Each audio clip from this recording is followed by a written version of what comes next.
I will call the special selectmen meeting to order this Monday, February 14th, 2022. It is 10:02 a.m. Two selectmen are present. Suzanne Witkowski will be running late this morning, getting into the meeting. So first order of business was Teague budget presentation. Ann, do you want to just show your screen? Otherwise I can pull up. Do you want to show your screen and what you want, what you share with us? Or do you want me let to? me show, let me start with the other one.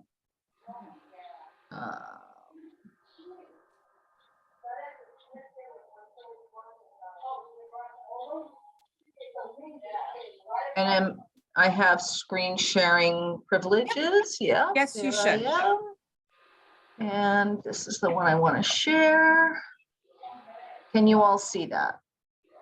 I can see it. Funding request is what it should read. Yes? Oops, wait, Yep. there we go. Yep, I You see got it. Okay. Yes. All right. So I set it up a little bit differently this year. I did this for all 4 of the towns that we're serving because I also report to Putnam. And traditionally what we do is we give you the year before for the reporting period, Mhm. the fiscal year that we really are reporting on, which is 2020, 2021, not 19.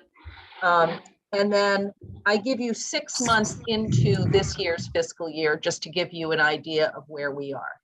Okay. So what we saw in the town of Thompson, as we saw in all of our service towns, is that our services, except for Putnam, because Putnam, we really just report on youth services, all of our services took a dip.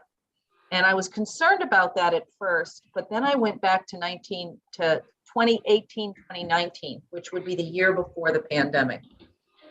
Our pre-pandemic numbers in 18-19 were 454, 304. Mhm. Now, the next year, which was the first year, it included the first year of the pandemic, spiked to 629, 911. And then you can see in this previous fiscal year, we were at 502, 440, which is still far and above what we had done historically.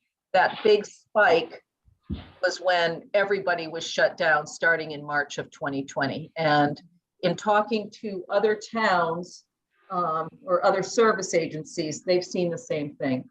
What we've seen now is as the federal aid is starting to wane, we're seeing our families come back.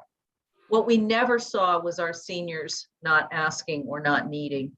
Our seniors are a great concern to me at this time. The seniors have seen no real support throughout this pandemic. I've been saying it, I've been talking to different agencies.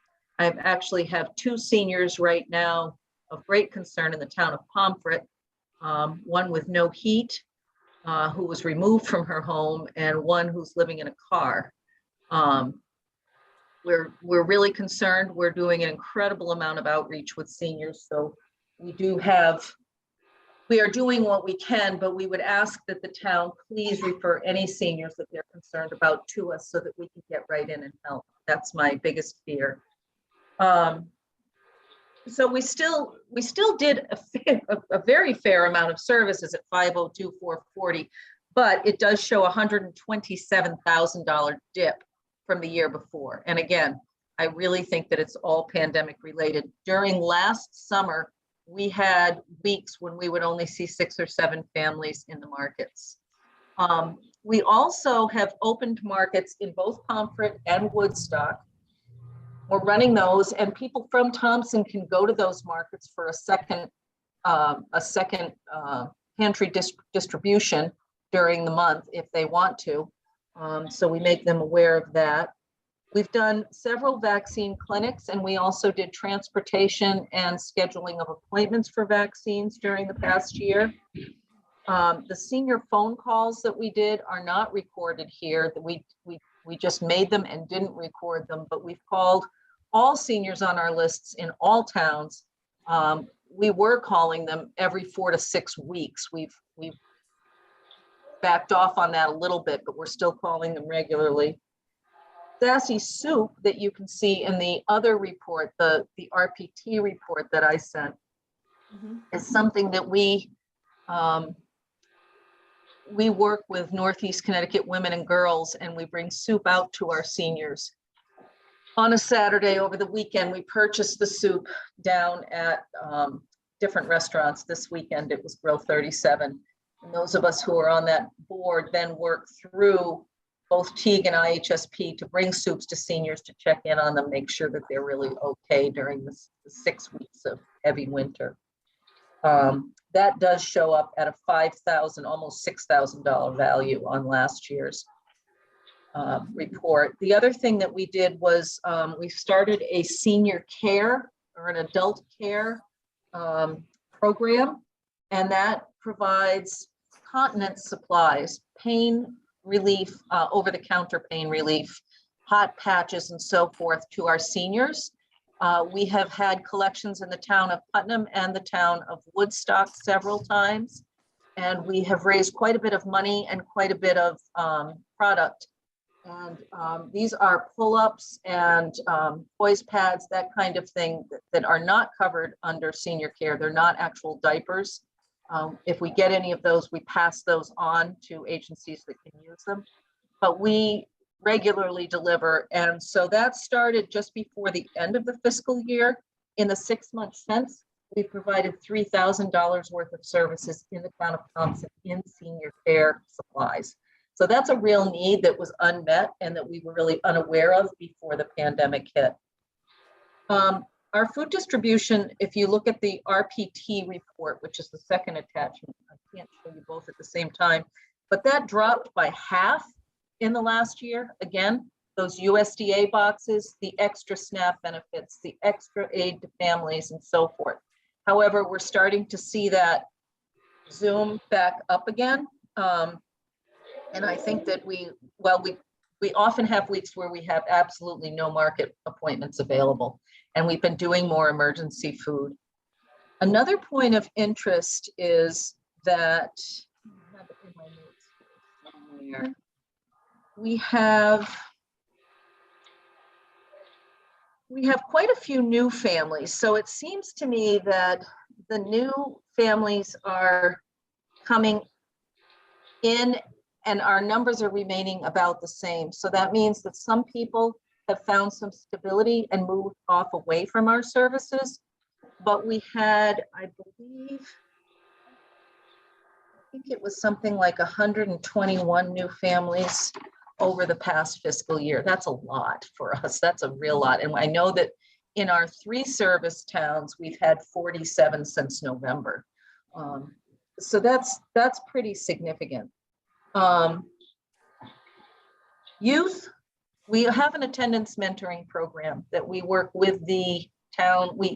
When the town got SBDI money, Melinda gave us some SBDI money to start an attendance mentoring program. We mentored 30 youth, and in the fall of 2021, all 30 of those youth showed up for the first day of school. We've continued to work with them. And we did $19,000 worth of services in that program alone during the height of the pandemic for attendance mentoring. And it would be called truancy or truancy officer, but we're taking a more positive approach and trying to get kids back to school and strengthen them at the same time. Our parent-child play group had to move out of Mary R. Fisher Elementary and into the Teague building. We're very tight here right now. We've got a lot of usage going on, but we do have parent-child play group twice a week here in the building. We also started a smart recovery program, and that's in conjunction with Quiet Corner Cares. And we have written some grants for advertising for it, and we host it here. It is a program that covers all addiction. It's not just one type of addiction. And then there's Smart Recovery Friends and Family, which is like an Al-Anon, but it's for all addictions. Operation Fuel is funding us at a very high level for the last 2 winters, much higher than we had experienced in the past. There's lots of money coming. That's a federal pass-through grant. lots more money coming through than in the past with that, so that we haven't had to dip into our Thompson Fuel Fund, except for tiny little bits here and there, but we really haven't touched it. We had asked if we could keep that fund at the same level, only because we just don't know what's going to happen. We're always surprised when they send us that money, but I don't know how long that's going to last like that, like the other big federal programs. And then lastly, interestingly, since July, we have used $5,000 from our local Salvation Army Assistance Fund, and we work with IHSP with that. We do bell ringing, we get volunteers to bell ring, and the money that we raise in the northeast corner stays in the northeast corner through that. So when you see those bell ringers out there, that money's coming back to these agencies. We've used $5,000 of that money, and that's about what we will get for this year from that. But we've used $5,000 to keep our local folks housed. That's the other thing I wanted to touch on. Housing is a real issue right now, but we are keeping our local folks. We've been able to keep several families who had gotten behind. One mother who worked at Walmart got COVID. The family got COVID. She couldn't work. They held her job, but she was not paid during that time, and she fell behind on her rent. So we were able to keep her housed and in that apartment by working with our funds and then those Salvation Army funds. So housing is going to continue to be an issue. And the other thing, Amy, you'll be, actually all of you selectmen will be receiving a letter from our charrette. So we formed a charrette about, Ken, I think you used to sit on it, maybe 3.5, 4 years ago, 3. We formed a charrette to try to understand homelessness in the northeast corner and what we could do together. It's made a huge difference. It's about 3 years ago, Ken? Yeah, it was. Anyway. Yeah. Anyway, 3 years. So we just, we would have these folks in the woods, we'd have them in cars and we wouldn't know what to do. And so Teague started this meeting, and we meet once a month and we talk about what to do with the homeless. And we update on all of this. Since then, I now sit on the Eastern Can on the executive committee of that. And that allows me to have a bigger picture and to bring it back to the selectmen in different towns so that I can update you. If one of you could attend that once a month, then I can add you to the, if you would like, I can add you to the list. It's a 4:30 meeting. If we keep it to an hour, it's on a Monday, and you get a lot of information and you can ask questions. I think that, Ken, you would say that we've seen less homeless folks in the woods since in the last couple of years, because I know where to take them now. I know where they can go. Are there still folks in the woods? Yeah, absolutely. Will there always be folks in the woods? Probably, but I can at least get them out of the cold. We got a Woodstock mother and daughter who had been asked to leave the shelter and were going to be in the cold. Within an hour, I got FEMA money to put them in a hotel. But that was only because I knew where to go, and nobody knew where to go before that. So we're all working together. We're working heavily with the Access Agency and with other funding that comes through that Eastern Can to try to alleviate some of the small stuff from these smaller agencies. So look for that letter. You're welcome to join us, and it will just take an email back to us for you to get on board with that. We do have a meeting this afternoon. If any of you are interested, you're welcome to come. But I know that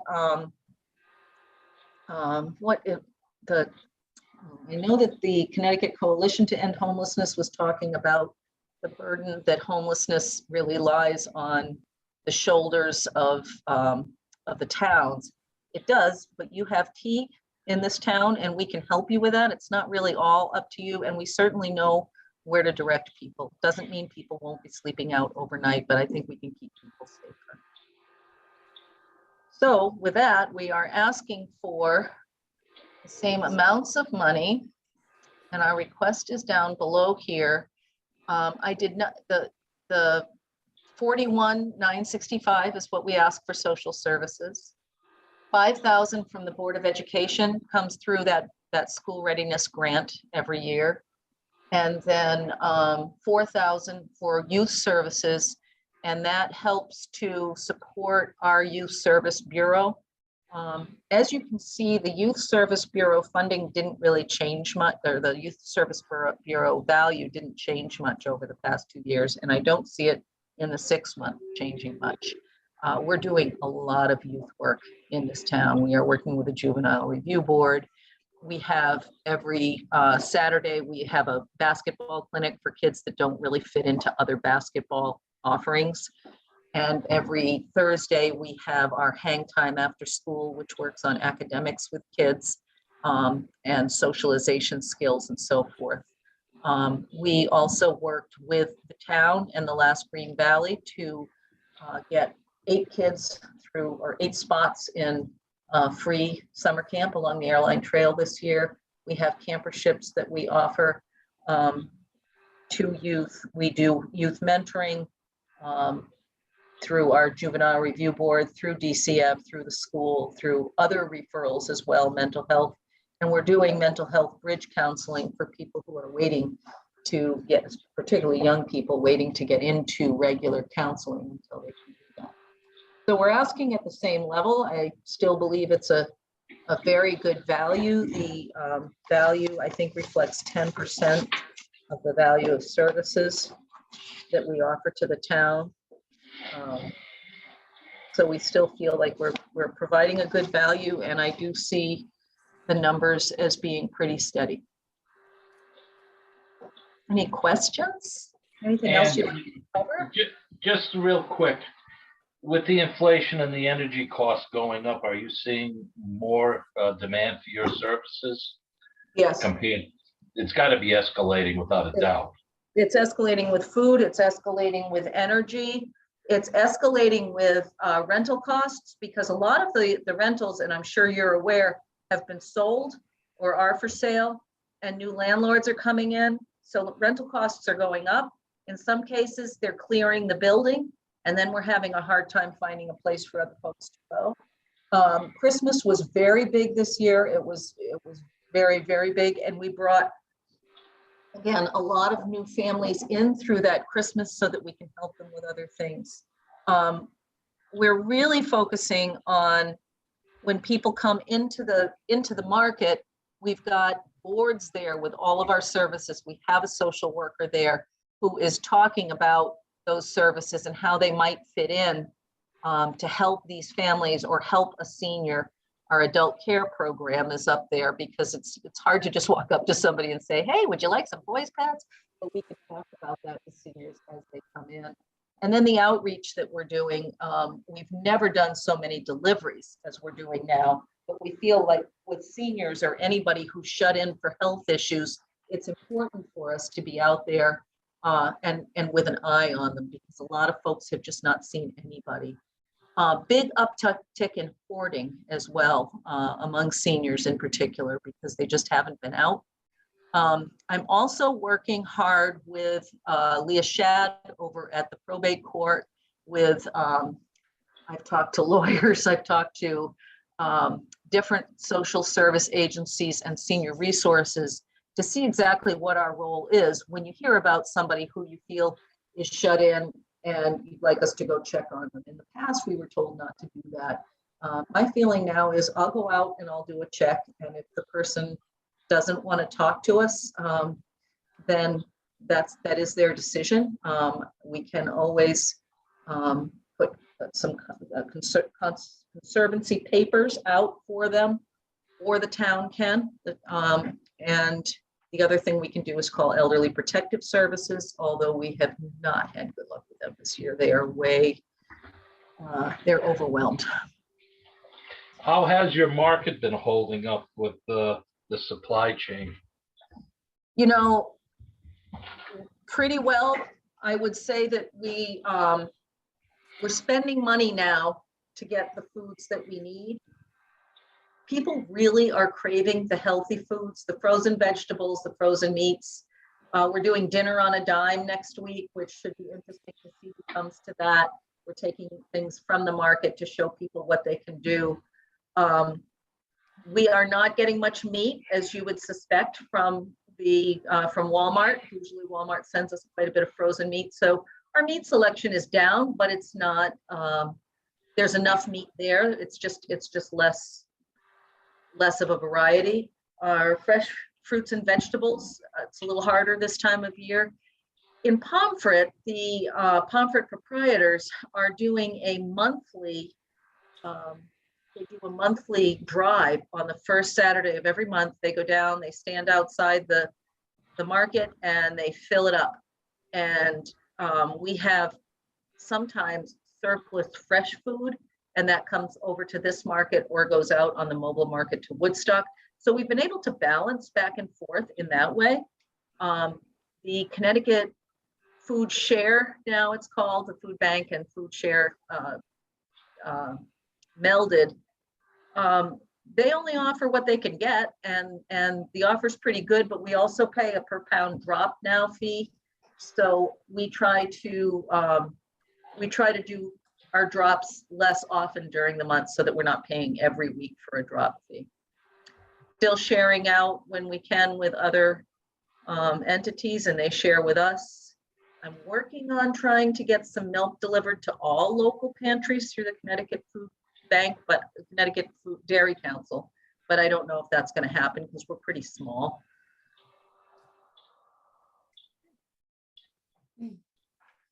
Any other thoughts or questions from the selectmen? No, Teague does a great job for us. They have for many years, and we're very lucky to have them in town and have the staff there that distributes all of this great job, especially with the pandemic and our supply chains and, you know, where we are right now. You know, it hasn't been easy, and I commend you for keeping that together as best as you can.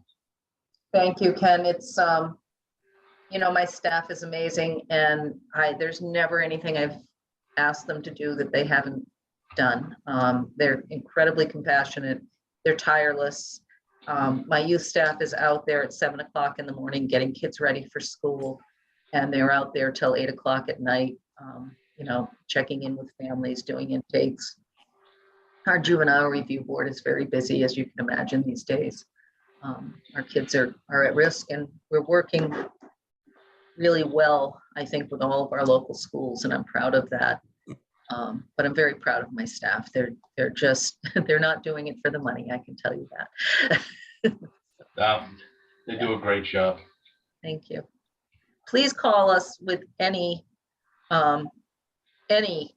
questions. You know, if you think it's somebody that we can help, if we can't, we're going to point them in the right direction. We're not going to just turn them away. So please do reach out. And if you hear particularly about seniors, I'm very concerned about our seniors. Very concerned about our youth too. But. Good morning. Sorry, I was a little bit late. Hi there. Anne, I do have a question, and forgive me if you've already said it. What are you doing in terms of the Have a Heart? I have not, but I'd love to invite you all to come. We are having Have a Heart on, and I'm saying we're not going to try to have, we are collecting, and we're doing Have a Heart on April 1st. It's going to be at Connecticut National. It's a Friday night. It's going to be at Connecticut National. It's always a Friday night. And of course, usually in February, I was on the radio the other day trying to get the word out. We're holding off in hopes that that we're going to be okay by April to hold a big event like that. We couldn't do it at the Speedway because, and they've been really helpful to us, but you know, they really have been thinking of that big renovation. And when we were originally thinking about a February date, they had no idea where they were going to be in that. So we contracted with Connecticut National, and you know, if the Speedway can have us back at any time, we'd be happy to go back there as well. It'll be very similar format, few different things that we're trying to change up. It's really our biggest fundraiser. It's our chunk that we kind of depend on. But we're not asking too hard of local businesses. We're really hoping people will come forward if they can, and we're quietly offering, you know, in some cases I'll walk in and say, hey, I'll buy a $25 gift certificate but just know that I'm going to be putting it in this auction, and then they'll match us on it or do something like that. But I'm trying not to weigh heavily on businesses that have struggled. How much does that usually bring in for you? The last year, right before the pandemics, and we were one of the last things that happened before the pandemic, was a huge year for us, and it was $60,000. That's wonderful. Unbelievable. I think that when I started, it might have been more, I want to say between 45. It's gone up just a little bit every year. I don't see this year's being as big as that. We just don't have the big ticket items. People aren't wanting to travel as much. But our sponsorships are very high. So that's hopeful. That's hopeful Good. too. Good. So, you know, we if we can do, I think we're more than halfway there in sponsorships right now. And we're running the sponsorships through our Facebook. We're hoping, you know, we'll keep taking sponsorships right up until the last minute, but we're just trying not to rely too heavily on local businesses who have taken a hit already. And forgive me if you mentioned this, but did you receive any COVID funding? Yes, we got one round of the payroll protection plan. Payroll protection. We plan. did not get ARPA. We didn't get ARPA in Thompson. I have requests in Woodstock and Pomfret because we really need another, at least a part-time case manager. So I've been working with Pomfret and Woodstock, and if they both decide to help out, the ask is for $10,000 a year from each of them for the 4 years of the funding. So that would be a part-time position for us for case management, which we really could use. The case management, you know, Ken, you were asking, it's gotten trickier too. It's not like, oh, you need fuel. Okay, I know how to get fuel. We can do this. There's still all of that, but then there's these much more complex cases, and really try to keep people housed in their own housing has become kind of tricky and time consuming. So just lots of kind of just more finesse, I guess it needs. So we do have that request in for 40,000 each from those two towns, in addition to what they do for us anyway. And that would be 40,000 from each of those from ARPA over the 4 years. How many case managers do you staff now? One. How many? One. One case manager, and then you have some case manager for senior services? One. We have Therese Horvath, who does all of she is the case manager. Then we have Kathy Smith, who works in our senior center and works as, I would say, an auxiliary case manager. She can do a lot of the preliminary talking to someone, seeing what they want. When it comes down to exactly what are we going to do for this person, it becomes Therese. And then if it's agency funds, it becomes me to decide how we're going to be able to meter those funds out. We are meeting, I will say, every Friday now. This is, and Susan, I know that you have been involved with Teague in the past, so you kind of know how things have ticked in different programs, but we did start something on Friday mornings. We meet for senior PPT, we call it, and then family PPT. So it's like a parent teacher conference about clients to talk with. So if we have someone that's meeting with Therese and they're a family and they're struggling with getting their rent paid in time, and they're also working with our youth programs, we work together.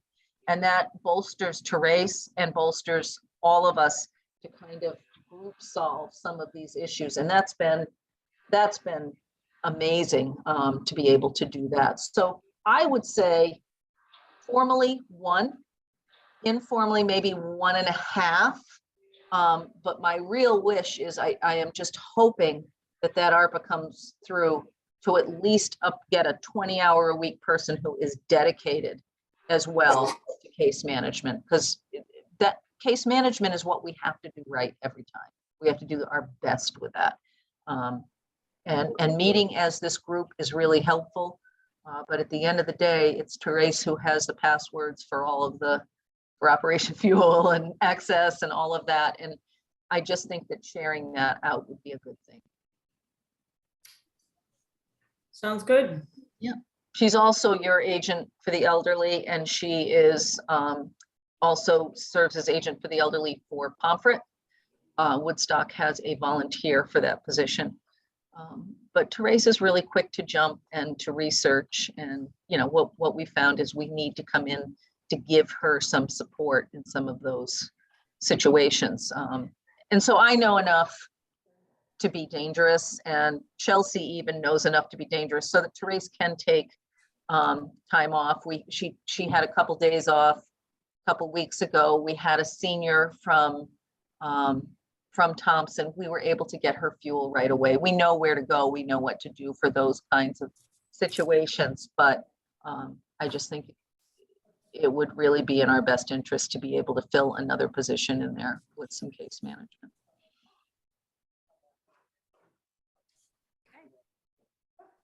Any other thoughts, questions for Anne? All set. Thanks, Ann. Great, thank you, Thank Anne. you. If you want to be part of the charrette, just email me with the email you want that sent to, and you will be receiving a letter about it. But I just think if you had one person who was able to be on that the information is good. Sounds good. All right. Thank you so much, everybody. Tickets Thank are you. available at Teague. If you want to go to the auction, just give us a call. Thank you.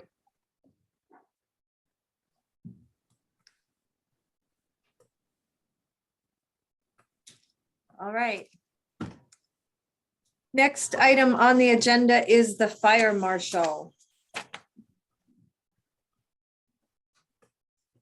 Jamie, are you going to want me to share the screen with the stuff you sent me? What would be easier for you? But wait, you're on mute. Sorry about that. Either way, I mean, the PowerPoint is actually PowerPoint form if I do it versus a PDF file the way you did it. Okay, great. So you're gonna do it? Yeah, I can do that.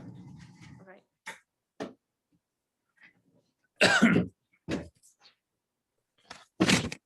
So you want to move right into that PowerPoint? Yeah, we can move right into the PowerPoint. All right. I was a little nervous. I was running late because I had to drop off Chase at school and the line took about 20 minutes to get everybody through. Did he have a delay? He Yeah, did, yeah. obviously, yeah, 2 Well, hours. Yeah.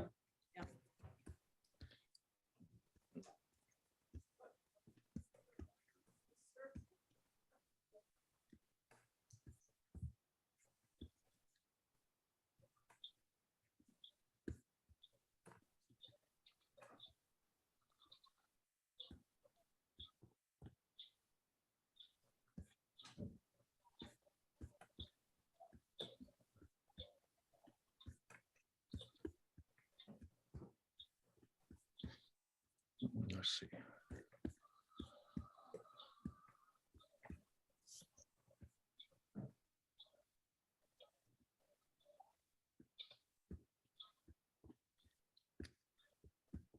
Do you have me so I can share my, weird. Oh. Let's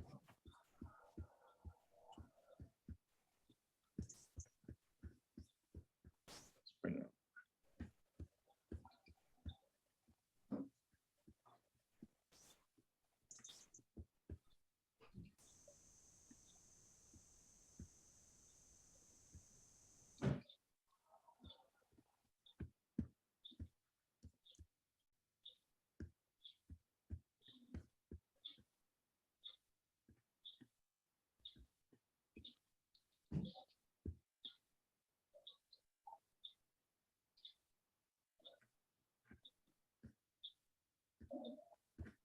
I'm just trying to find my share screen. It's not. Let's see if I can bring this up.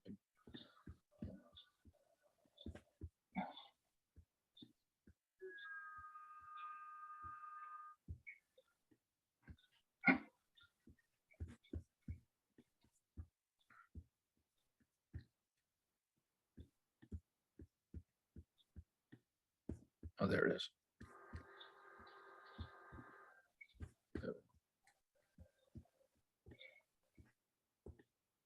Can you guys see the PowerPoint now? Yep. Okay. Yep.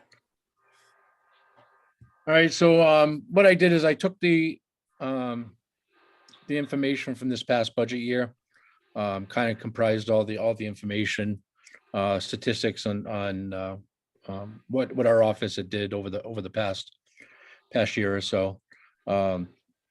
This was just kind of, and I could send it to everybody as a PDF file. It just kind of goes over again the duties of what the fire marshal does.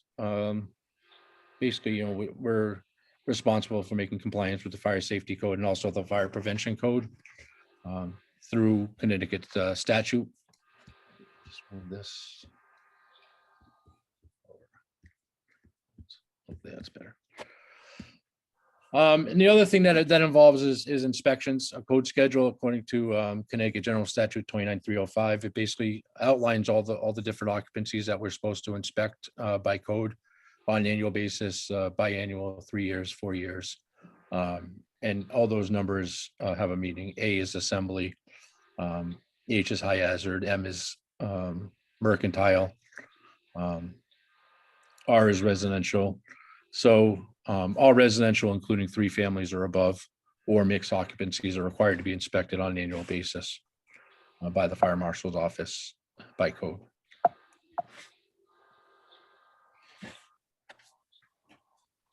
Some other things that we're responsible is compliance with the flammable and combustible gas liquid codes. Those involve propane, natural gas, diesel fuel. Say if we have somebody who has a oil tank that ruptures in their basement, you know, we're responsible to go out there and make sure it's mitigated and call the appropriate resources, whether it's environmental protection or a cleanup company that falls under our jurisdiction.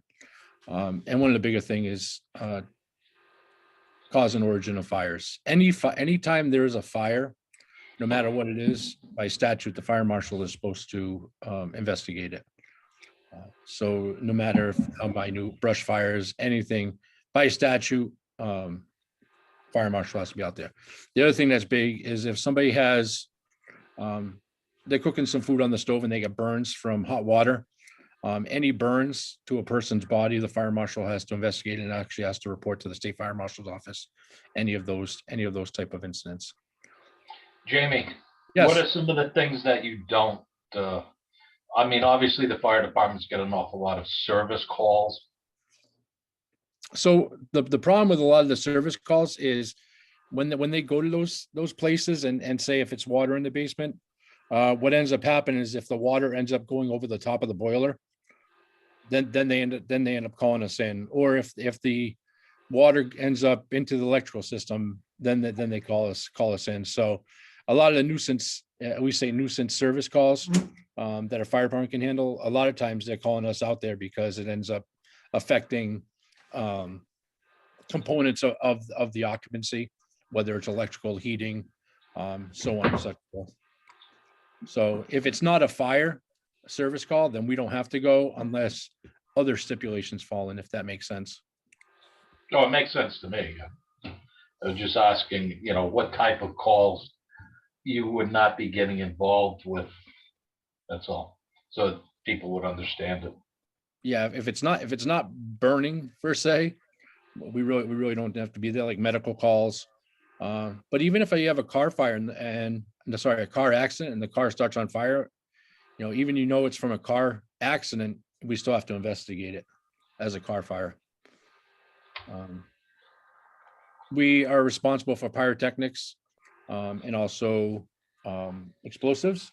We do have this year we have one site on town up on Radon Road that blasts quite frequently. So I'm issuing permits and going out there and doing those inspections and checking those out. And then we do get the random residential where somebody's blasting ledge to build a foundation. So we have to be out there and give those permits and make sure it's all done appropriately.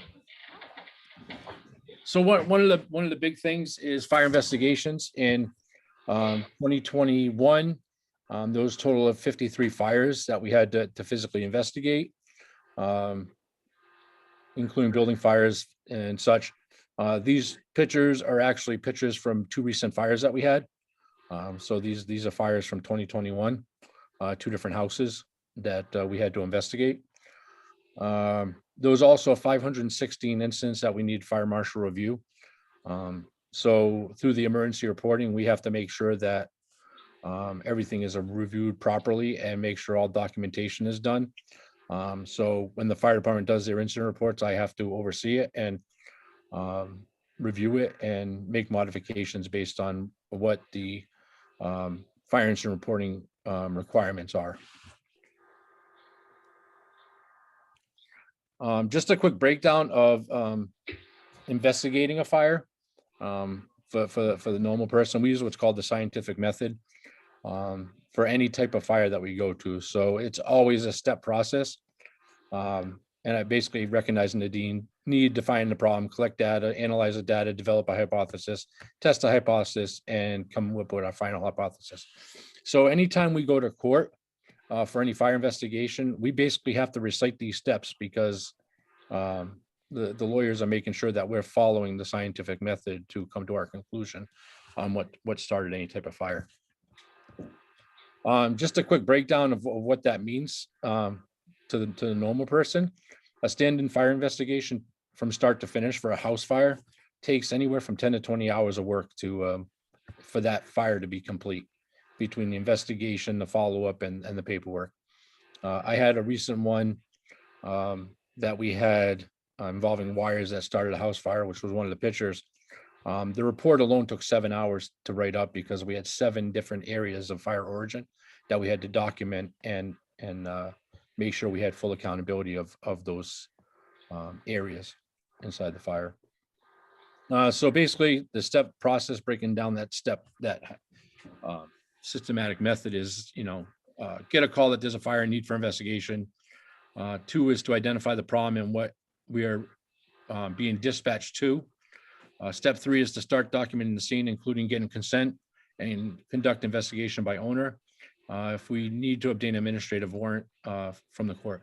So we can't just randomly go, if there's a fire, the state statute says we have to investigate it, but we just can't randomly go in and start investigating it. We need consent. So either we get verbal consent from the owner or tenant, or we get written consent. And if they don't give us consent, then we have to close off the scene and we have to get administrative warrant from the court to conduct that investigation, because no matter what, we're doing the investigation. It's just which step process we have to go through to get into the building. Have you ever had to do that, Jamie? Yes, yeah, we've had to get an administrative warrant a couple times because they've been Wow. houses that were bank owned as opposed to personal loan. So it was in transition. So it might have been a foreclosure. So nobody really, an individual didn't own the property. So we had to go to the court and get administrative warrant to do that investigation. Also, we've had to do that. We've had fatal fires where we've had to do administrative warrant.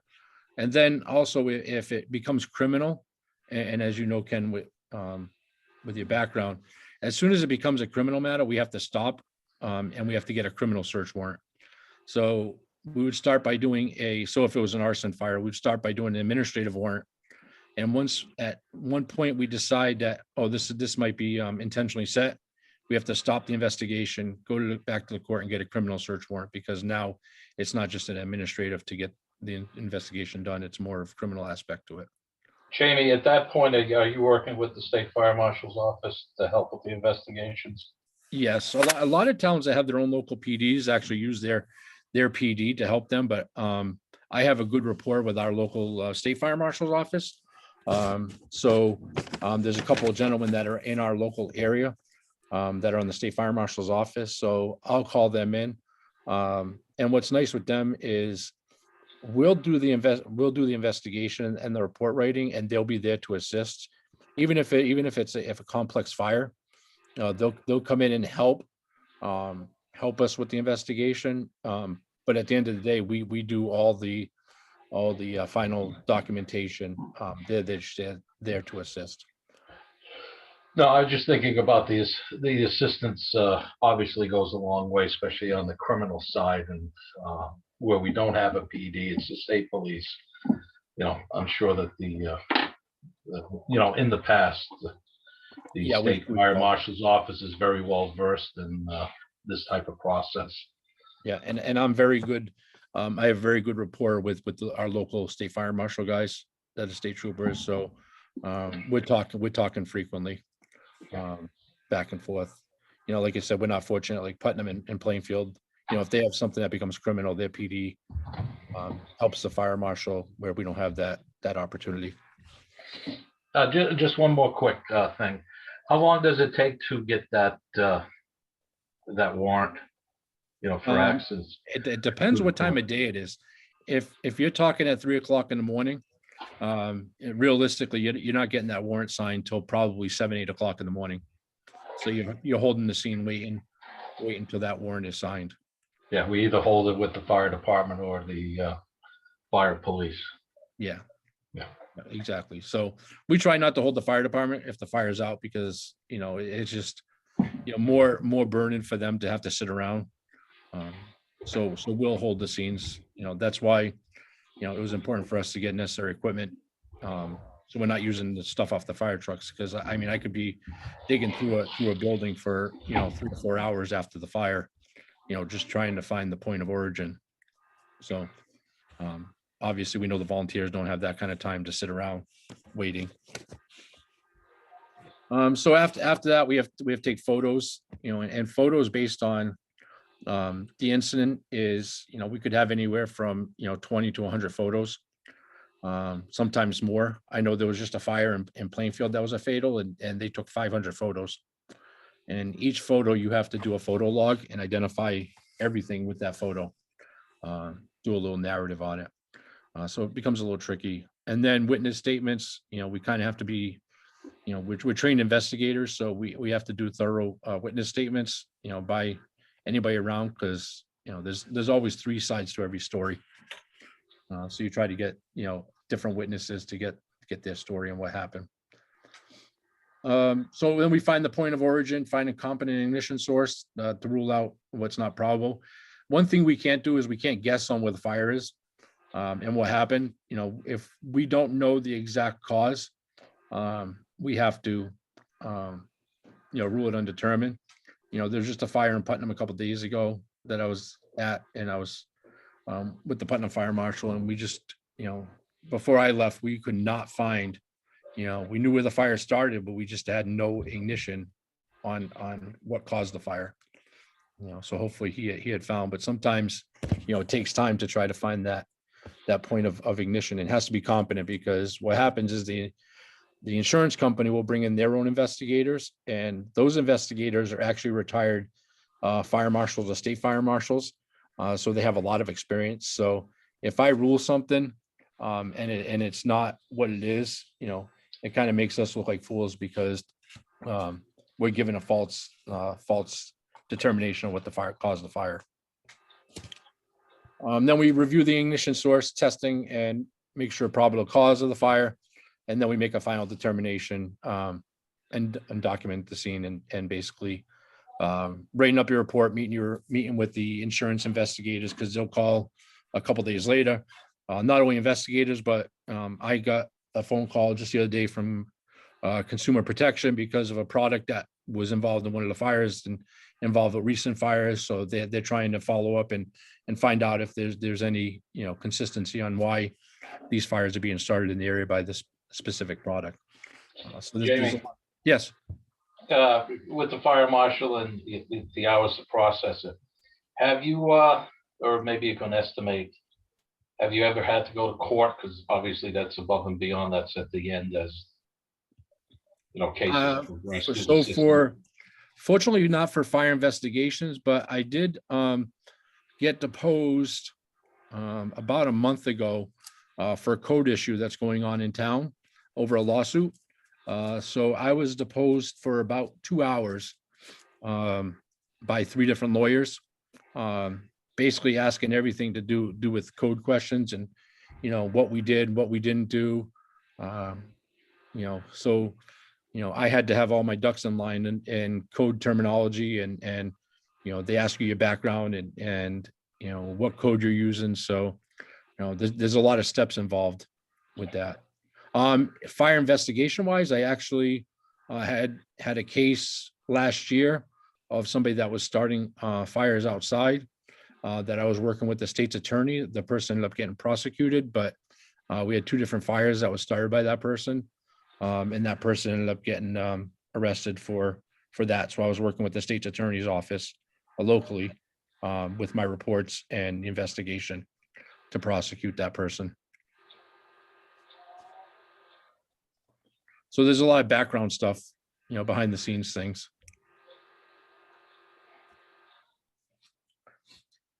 So enforcement of code, fire prevention code. This takes up a large part of what we do. These 4 pictures are actually buildings within our town within the past year. So you could see we have a lot of code issues. One of them in the bottom left corner, that main structural beam is actually rotted away and completely gone. That's a house that I actually condemned. First, we abated and removed the people through Directive 10. And then when they were trying to clean up the property, I got called back out there and found that. So the building was actually condemned to, we let them know that a structural engineer has to come in and make a determination if it can be fixed or demolished. So these are all code violations that I find on a frequent basis that I have to go in and try to abate.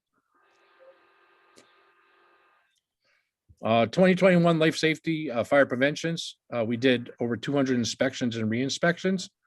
It was probably more than that because Dino did a lot of inspections that I wasn't able to get a lot of his stuff before I put this presentation together. So there was more, but that was a 73% increase from 2020 in the amount of inspections that we did.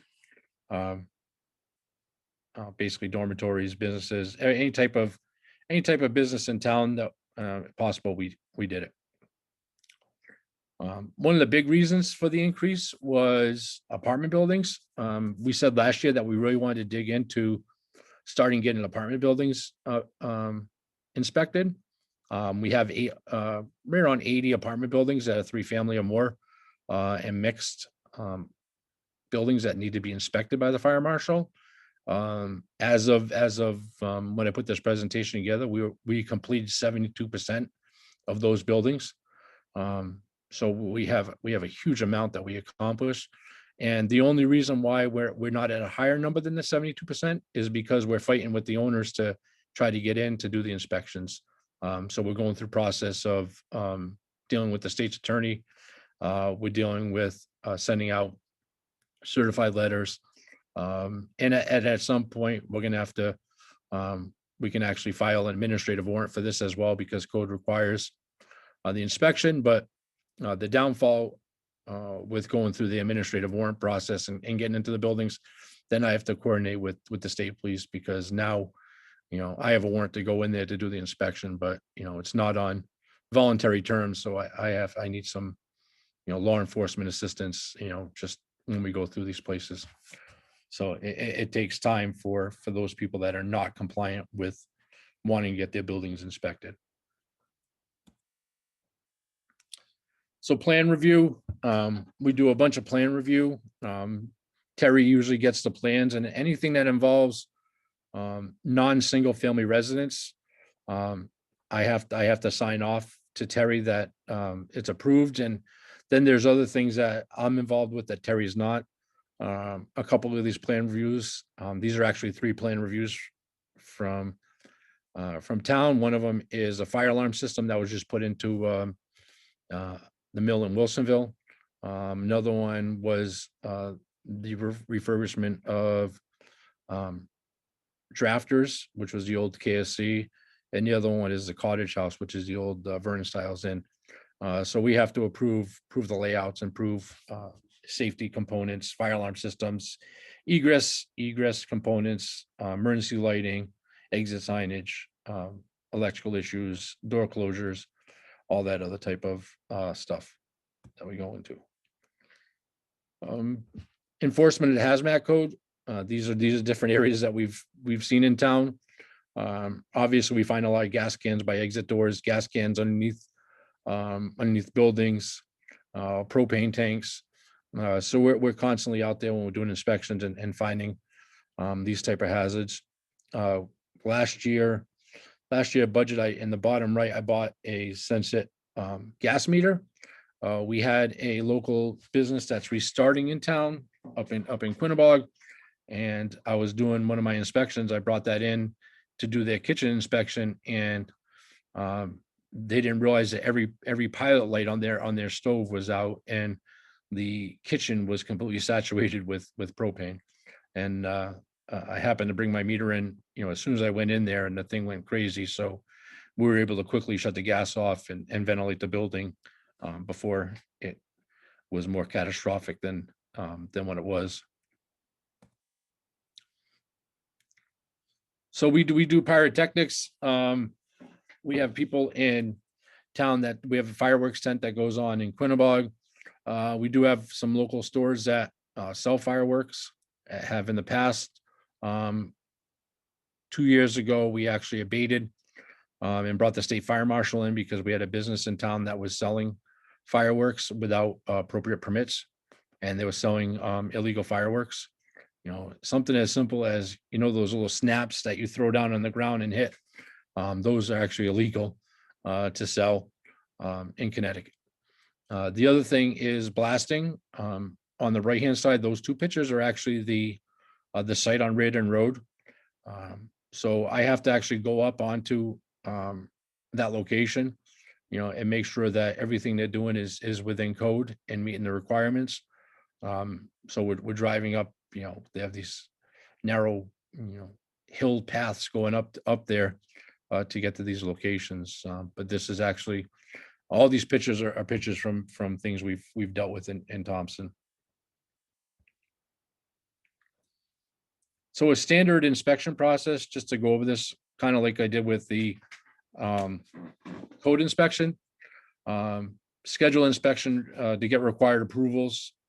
This includes the process of conducting inspection on property. We have to get consent if it's an apartment building. The apartment building owner can't give me consent for the apartments, the actual tenants do. So if you have a 6-family apartment building, all 6 tenants have to give you consent into their space. I can go into the common stairwells without any consent, but to get in each individual person's apartment, I need their consent to go in there. So it becomes tricky because we've had apartment buildings where 3 of the people have given us consent and 1 hasn't. So we'll inspect 3/4 of the building, and then we have to go through a further process to try to get the 4th apartment inspected. Then we have to draft the abatement report for any violations. This requires detailed information, including code and code section of the violation. So basically, I can't just tell them, hey, this is your code, this is your violation, fix it. I have to outline which code it comes out of. And if you see my office, I probably have 20 different code books on different things dealing with the code. So we have to detail the code, we have to detail the code section, and then we have to detail the violation, and then we have to give them time for compliance with that code. And we file that, send that to them as an abatement. And times we've had to actually send that out as a certified letter to make sure that the property owner got it, because there was so many significant violations that we wanted to make sure that they were put on notice. We submit the abatement report to the property owner and explain what the terms of the abatement are. So a lot of times I'll go out there and meet with the owner and go over the abatement report with them. Includes follow-up with the property owner to ensure violations are corrected. I can give them a form, but if I don't follow up, you don't know if they fixed anything that you abated them on. And then obviously further actions with the state attorney's office, town lawyer, if compliance is neglected. And we're actually dealing with, myself and Terry are dealing with a few buildings in town right now that we've probably going to take it further because of the extent of the abatements, that we're going to condemn the building and vacate it, and removing all the tenants just because of life safety hazards involved. So the fire departments themselves are responsible for reporting to NFIRS, National Fire Incident Reporting System through FEMA. What we do is we monitor it as the fire marshal, because the state statute says the fire marshal is responsible for submitting the information to the state. We've gone many years without any compliance in the selectments in the past. Kenny, I'm sure you've got many letters saying that the fire departments, were non-compliant in sending your stuff in. The last 2 years since we switched over, we've had full compliance from all 5 departments. It was a lot of, muscle work by me to keep on them to make sure that they get their reports done. But everything is done. So That's great. That's great, because it has been a problem in the past. Yeah, I mean, they've been good. Some departments are really good. Other ones, I just need to nudge them a little to keep on them, but I keep on them. So, so 2020 and 2021, we are completely uploaded into the NFIRS system 2 years in a row. So yeah, I'm pretty happy about that. But that takes quite a bit of time, because there's a lot of parameters for the reports, and they'll enter the calls in, but a lot of information they're missing or not having correct information. So I have to go through and just, make the appropriate changes so they're actually accurate information, basically call types and mutual aid stuff. And that allows us for better tracking on what kind of calls they have. So this line item is actually the fire department's budget. I'm just waiting for the number, but usually I get the quote in the past for Orla, so she knows what number to put in for the fire department's budget for software. I'm going to follow back up with them this week and see when we can get that estimate for them. Just a breakdown of the fire calls for the fire departments this year. 57% of them were medical calls, 6% hazardous conditions, 10 service calls, fires 6.5, false alarms 8%. So as we know, just like anywhere else, EMS and medical is really the big pusher of any town. Just a quick breakdown of call volume per department in 2021. So it goes from anywhere from 120 calls to 339 calls per department. You see Thompson and East Thompson have a higher number because they work in unison with each other on dual calls. So during the daytime, they go to each other's calls automatic through an automatic mutual aid agreement that they have. So it shows a higher number. It's just because they're sharing calls with each other more frequently. So for the fire marshal budget itself, on the operations side was just a request of a couple increases. One was the salary from 21 to 23,000 for the fire marshal. Travel went up $200. Office supplies went up $200. Everything else stayed on that side. The reason for the increase is time. I realize that, and people in town hall, and Amy could vouch for this, that I'm probably here. I'm here probably making less than minimum wage because I'm working a lot more hours than what I'm being paid for. It's just the nature of the beast, because my phone is ringing all the time. So every day of the week, whether it's Saturday or Sunday, somebody's calling with some sort of complaint that I'm going out and dealing with. So that was the only increase, trying to get it up a little higher to compensate close to the hours that the office is putting in currently. And obviously you saw that we had such a high increase in inspections. The more inspections, the more time after doing the inspection. It's just a lot of hours, and I'll be up till midnight, doing reports at my house, just to get inspection reports done and investigation reports done. So it's just a lot of hours to do this job properly and do it like it needs to be done. The increase for travel was just reimbursement. If in under capital, I'm putting in for a vehicle. So if that ends up coming to fruition, then the travel would just roll over into like gas and stuff for the and maintenance for the vehicle.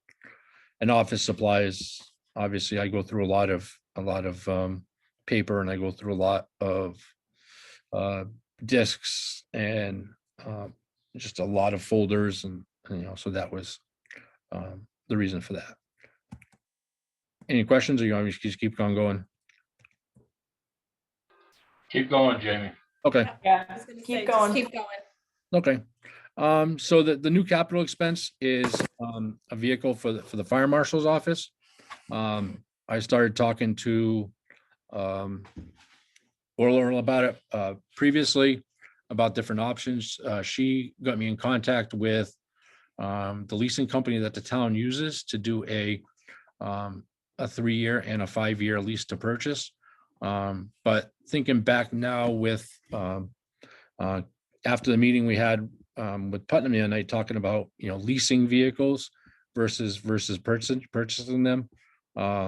Look into that option as well, doing a longer term lease, and then find out how much it would cost. It'd be cheaper probably annually.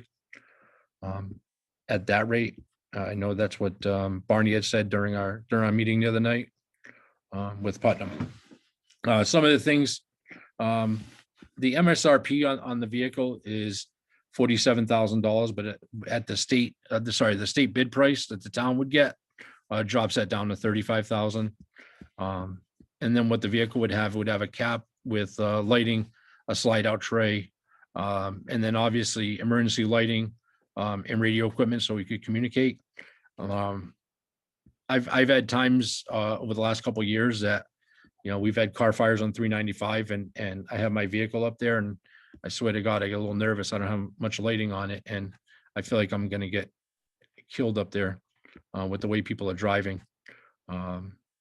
Also, I've had to bring my vehicle into the woods several times for car fires that are burnt out on trails. On the there's been one, the gas line up off of Elmwood Hill, and then also the trails off of Aquatic Town Farm, and also getting up into the blasting zone up off of Reardon. Taking our own vehicles is just crazy. So the reason for wear and tear and excessive wear and tear on personal vehicle, had to bring my vehicle into areas that are just could risk damage to my vehicle. Need location to store necessary equipment to conduct investigation and inspections. So currently, the back of my personal truck, I have all the equipment, town-owned equipment. So I can't even use my personal pickup truck for personal stuff because I have all my investigation stuff. I have to literally take it all out if I want to move something in my pickup truck. And the other thing is we get called out 2 or 3 o'clock in the morning, 4 o'clock in the morning for nuisance burn complaints. Somebody'd have a fire pit going, and I'm not sure about you, but when you pull up on somebody's property at 3 o'clock in the morning in a vehicle that's not marked, it gets a little hairy, not having any type of notification, and for the people to see that, oh, hey, it's the town or somebody or a fire truck or something where they know that it's somebody of authority. Also fire calls, where do fire victims stay during fire suppression investigation? In the middle of winter time, I'll take the victims and I'll put them in my vehicle because, they might not have anywhere else to go. They might not have family close by. And the other thing is I have to do witness statements, and we have to do those in a area that's kind of private location, because I'm trying to draw out information, especially if it's a fire that's involving an arson. I have to try to feed this information, and I have to do it in a private location. And when we have a fire at 4 o'clock in the morning in the middle of winter time, there's really not a place that's dry or warm other than our own personal vehicle to do this. So this is just a picture of all the equipment that's actually in my truck that I need for investigations and inspections. And, honestly, every piece of equipment here we use, whether it's cameras or gas meters or tools, we're ripping things apart and digging, because we have to dig in and we have to find that point of origin. So if you have a floor that crumbles down from a first floor to a basement and the fire started in the basement, we literally have to remove all the debris to find where that's going. We have our own lighting, power tools, water extinguishers, because when the fire department leaves, Did you You pay any might find student loans this year? you might find an area of that's still smoldering, so we have to put that area of fire out. And then we have to measure inspections and also investigations. We have to measure distances. And this right here, if you can see, is a ladder. So if we have to get up into an attic space or different locations, and I've had to use it, actually a recent fire last month, to get up into an attic space. So one of the other big reasons is cancer in the fire service. 2013 National Institute of Occupational Safety and Health, firefighters have a 9% higher risk of being diagnosed with cancer and a 14% higher risk of dying from cancer. 61% of line of duty deaths contribute to cancer. Fire marshals are required to determine origin and cause of fire. This requires digging and examining the burnt remains of a burnt out house or vehicle, causing carcinogen particulates to attach to our protective gear and skin. And we strive, that's why we have all our protective gear, to keep it on our protective gear. So what happens when the investigation is complete? So the firefighters, when they leave the fire, they're jumping on fire trucks, they're going back to the firehouse, and they're cleaning their equipment, they're cleaning the trucks, they're cleaning themselves, they have showers available to them. What we do is we're digging through this, and this is actually another picture of a fire we had in Thompson. We're getting in our personal vehicle, we'll take our gear off, but what's still on our body? Carcinogens, all the smoke, all the material, because we're not showering at the scene. So what does that mean? I go home, I'll take a shower, but my vehicle still has those carcinogens. So if I have to take my family somewhere, now all those carcinogens are still in the car and exposing my family to unnecessary carcinogens and soot and toxins and all those other chemicals. Where if we had a vehicle, we could bring it to a remote location, clean it out, and nobody else is going in that vehicle until it's properly cleaned. Inspections, what people don't realize is we go into areas, we're doing inspections in areas and these apartment buildings and other buildings in town that we're dealing with, pretty extreme conditions. And a lot of times that's why people call us, is because they have a complaint. We've dealt with bed bugs, lice, COVID, people with TB in the building, feces is common in different places, animals. I did a group of apartment buildings one day and they had animals, dogs in the house, and there was feces everywhere in those apartments. Hoarding conditions, hepatitis. I've seen more rats and mice in some of these buildings than I care to share. So, I'm walking through this stuff and then going right back into my personal vehicle and bringing that stuff, home. Is it common for fire marshals to have vehicles? Yes. More recently, I just pulled a couple more towns around us: Putnam, Killenly, Plainfield, Griswold, Ledyard, Montville. Basically all the towns that have an active fire marshal's office have a vehicle to bring their equipment and personnel to do inspections on a frequent basis. Just kind of going over the fee schedule. So in 2020, we received $2,100 in fees. In 2021, we increased that to $5,995 of money that we brought in for fees, which is a lot, actually double what we projected in the budget, and an increase of 182% from 2020. There's a lot, we've been talking about increasing the fee schedule. So increasing the amount per inspection. We had a good baseline that we started to, but I think we can probably increase some of these fees that we're charging people to bring in more revenue on that side. Grants, In 2021, we got a grant for some of our power equipment that we used during investigations. And we also got the Energizer battery grant, which is batteries that are available for the townspeople for their smoke detectors that I have sitting in my office, and I'll probably get down to the bonfire, have somebody bring some down to the bonfire coming up this week. So they're available to our townspeople. This is just the burn official for Dino. There was only change, I think, was an increase in the mileage, I think from $400 to $500.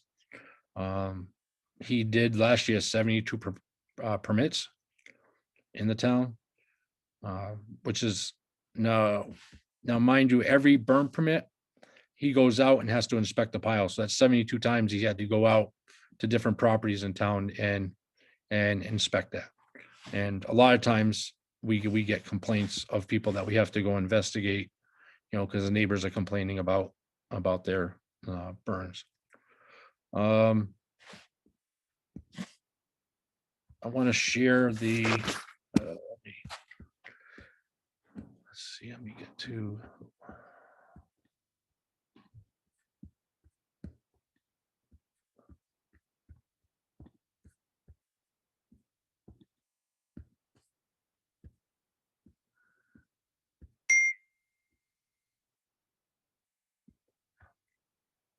Where is it?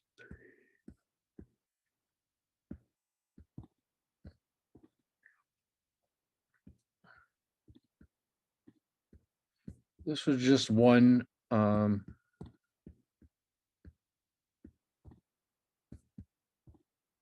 So can you guys see this on the screen? Yeah, we can see it. Thank you. Yes. Yeah. So when we talk about instant investigation reporting, this is a fire that I told you that we had 7 origins, fire origins. So this is just a copy of the report, and Amy has it. This is all Freedom of Information Act anyway, so this is all public information. But just to show you the detail of how extensive a report has to be that we're doing. This report was 13 pages long. So we're doing exterior examination of the house, interior examination, area of origin. And as you can see, I told you there's 7 different area of origins that we have to document. Any attachments that we have, like consent forms, witness statements. And then our action taken is basically our narrative of what we did. So this basically outlines from when we arrived on scene until we left at that incident. So as you can see, it's a lot of information. And then the last page is our photo log. So we have to document, which photo, even if we took 10 photos and 3 of them were bad photos, we still have to document those and report them, because you have to show consistency in consecutive order of numbers, or else the courts will, question where those photos are and what they were of. This particular fire, we had 79 photos that we took of this fire.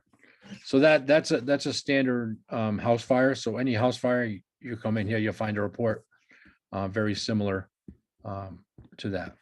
On the abatement side, just to go over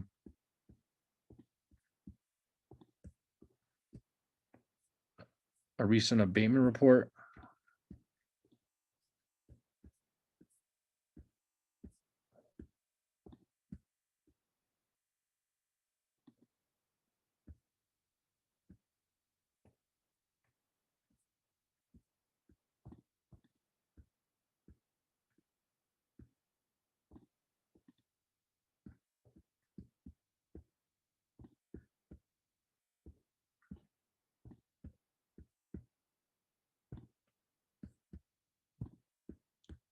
So this is a simple, we did, there's a property in town that we're currently abating for code violation stuff. So this is a letter I had to send to the thing. I have to outline what the fire code violation is to bring this building back into compliance. So that's just, stuff we do on a frequent basis, is sending out letters certified to different personnel. I just want to show you a standard, what our standard abatement report looks like. I'll bring up an older occupancy that is no longer currently operating as is. It's a different type of business. But just to show you how much detail we have to involve ourselves with.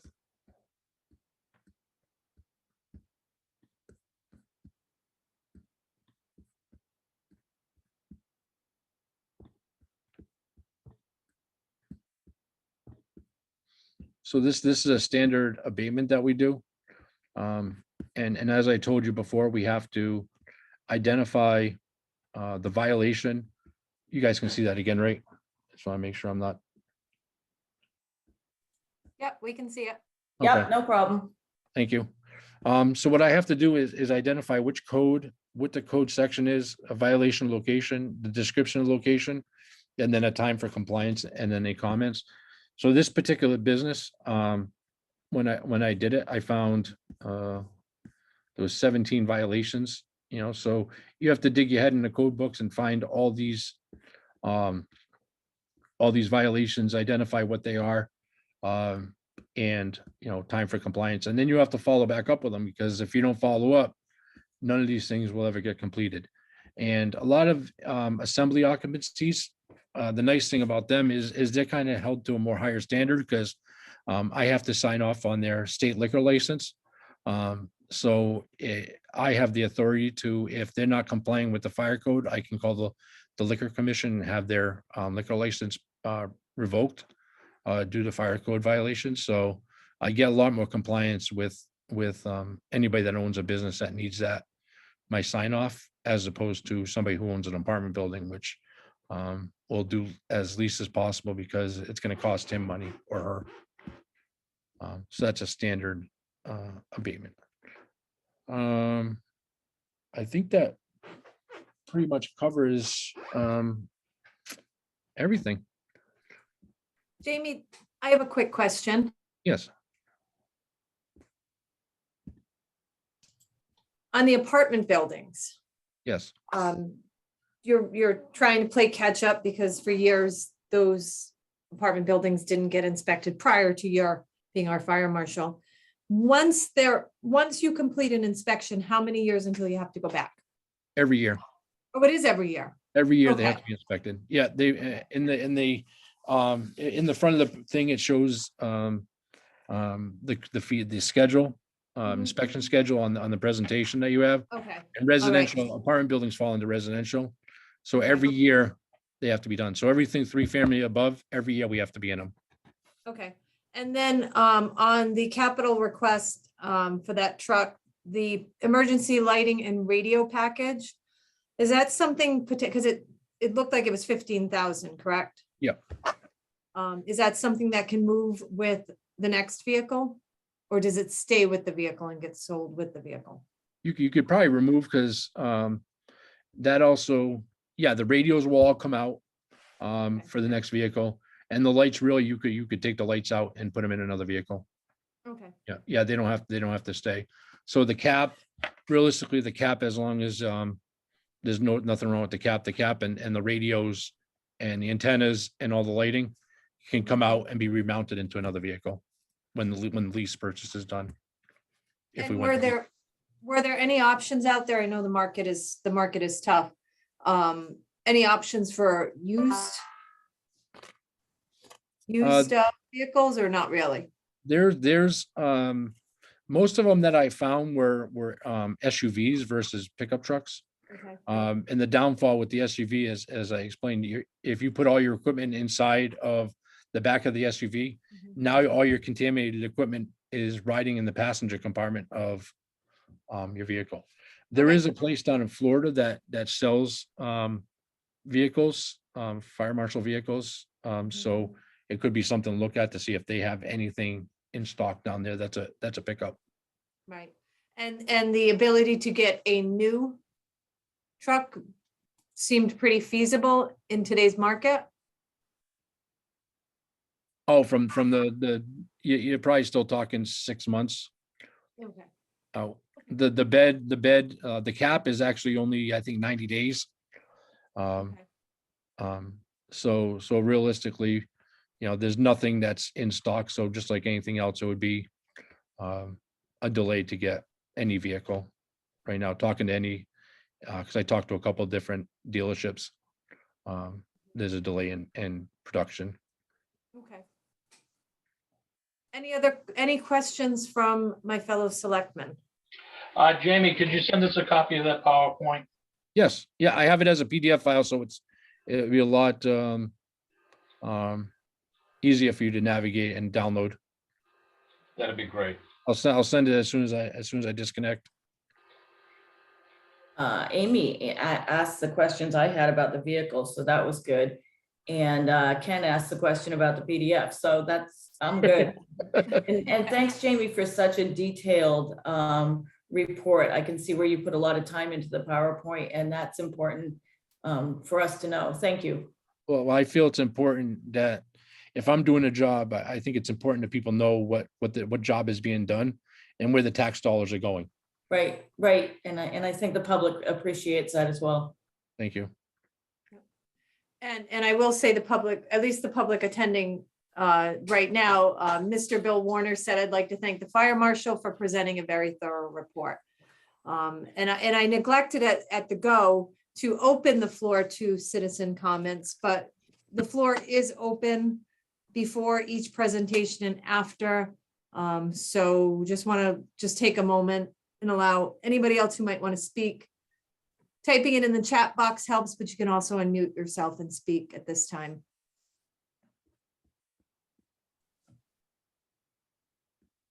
All right. Hearing and seeing none. Thank you, Jamie. Thank you, Mr. Trudeau. Thank you, Mr. Warner. All right. We're good. And I did send you, I did get access to the capital expenditures.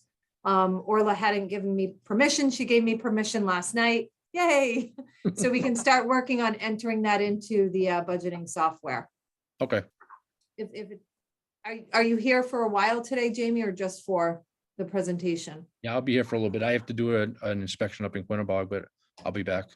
Well, if I get a chance to touch base with you, we can look at the capital side and just make sure we're clear on what we're doing with that.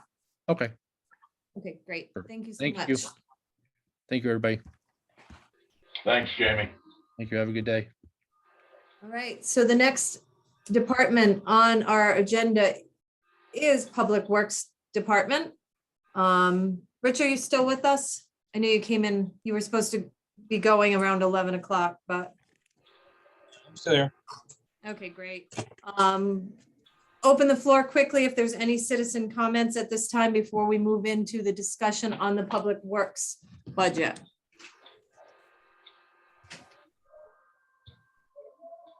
Okay. All right, hearing and seeing none. I am going to share my screen. It's just going to take me a second to pull something up.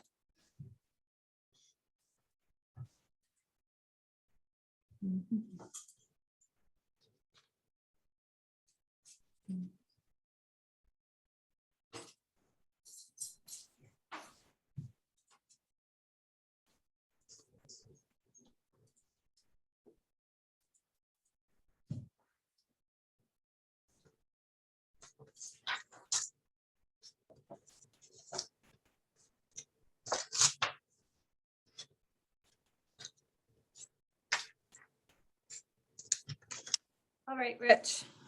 I've got the ClearGov screen up. I'm just gonna open up the budget book from last year. We'll start with your town garage budget. Does that sound good? Sure.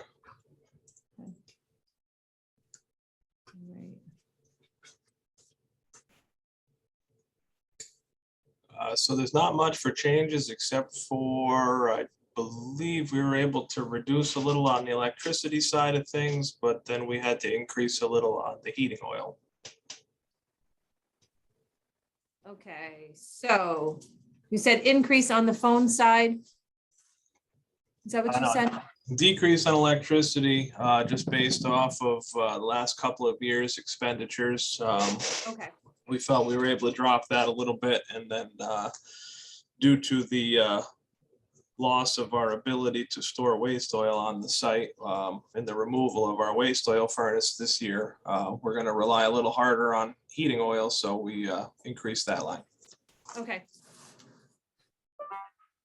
Can my fellow selectmen see? This view look okay for you? Yeah, what's the issue with the waste oil furnace and the holding? Due to our investigations with the salt storage and our conversations with Connecticut Water, our conversations with our environmental consultant, we had discussed the fact that we had the waste oil heaters here. And apparently we're in violation of a federal regulation of storing petroleum products on the site that are not housed in a protected vault tank. So at that time, I was asked how much waste oil we had stored here to utilize for heating.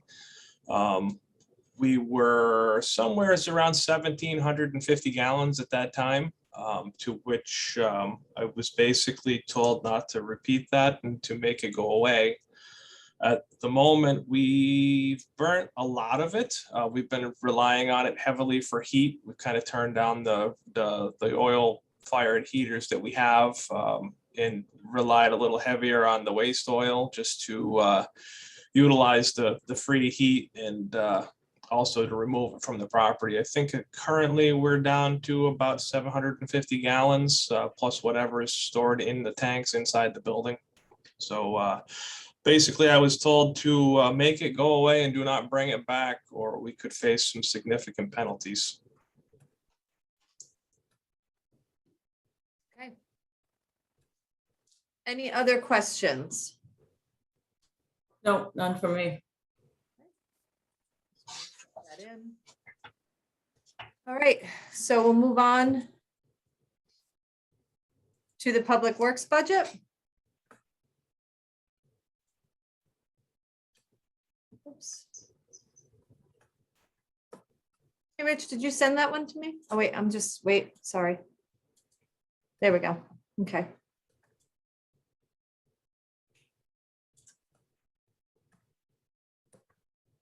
Anything you want to discuss? It's just the contractual.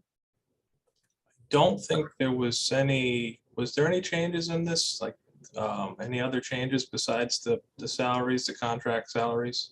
Just the contracted salaries at this moment. I'm pretty sure everything else we're going to try to keep flat. We Okay. did see, we've had some issues this year with pricing, also availability on things, obviously due to the massive amounts of shortages in the world. Currently, I'm a little nervous about going over on our truck repair budget for the year, but hopefully things with that will be coming to a little bit of a halt once the warmer weather kicks, but obviously we're not out of the water yet.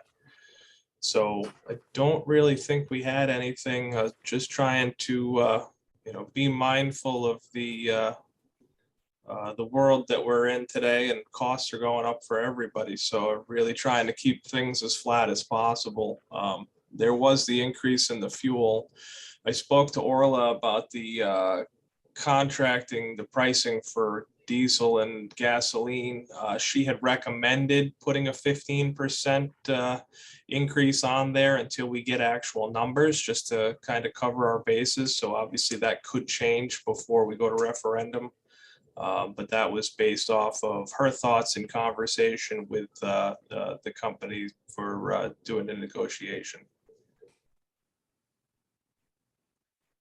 So flat except for this section of the budget, there's no increases except for salaries, and that's contractual. and the unknowns right now for gasoline and diesel fuel. Correct. Any questions on this section from my selectmen? No, I would have to expect that there will be some increase in fuel costs, but just with the nature of the market. Yeah, same here.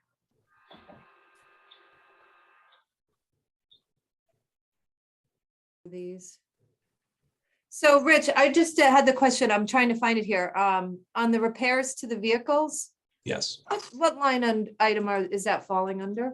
3202-533-260. Is that, no? Should be all the way down the bottom. Oh, really? Okay. Do this.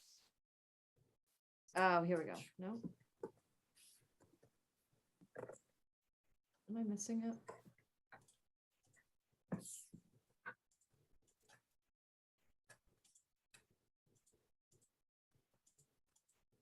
Because you said you thought you might run over this year.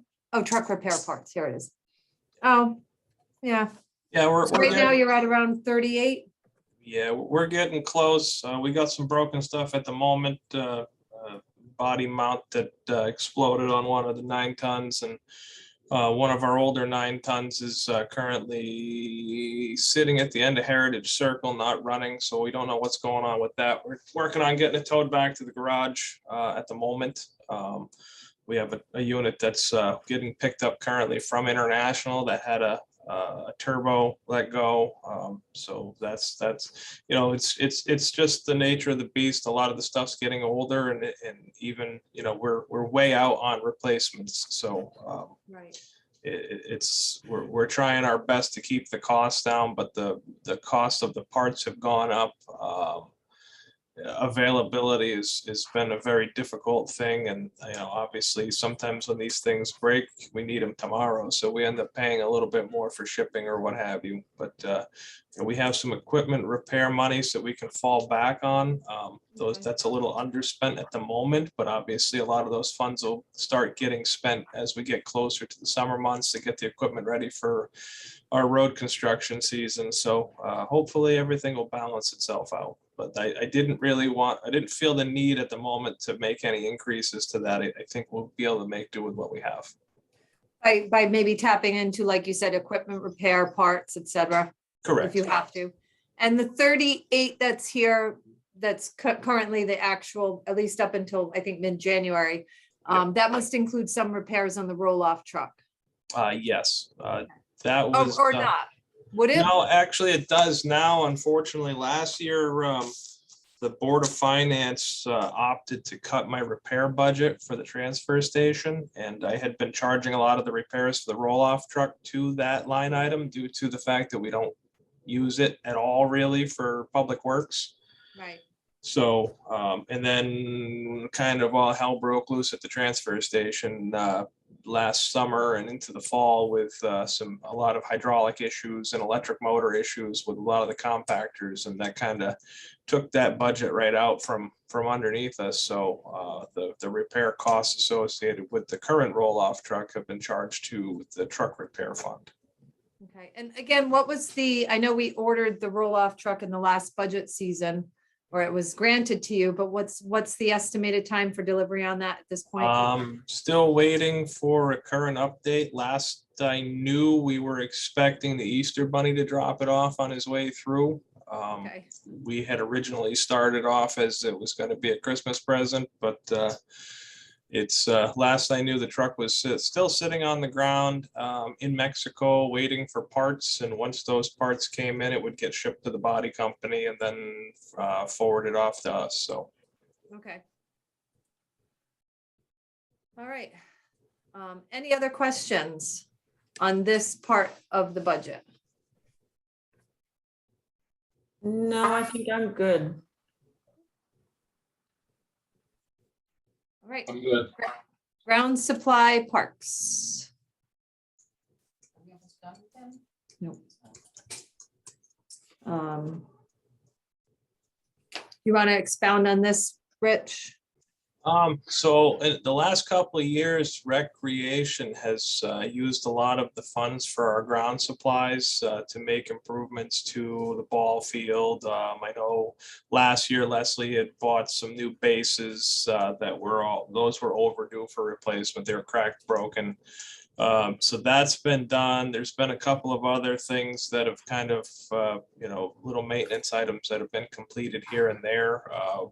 As far as public works, we haven't had a lot of time to focus on park stuff until recently. So currently, I'm working on utilizing some of the current funds that we have to do a lighting upgrade in the park. A lot of the lighting down there along the walkways and the roadway is uses the older style bulbs with a driver unit. We're going to convert those to LED, which will make them a lot more user friendly for replacement in the future, where it'll be just a bulb that can be replaced as opposed to having to hire an electrician to come in and disconnect the wiring from the capacitor and take out the bulb unit and convert things over one by one. We're going to try to get as much done as we can, replace some of the globes that are been bleached by the sun. The kids kind of,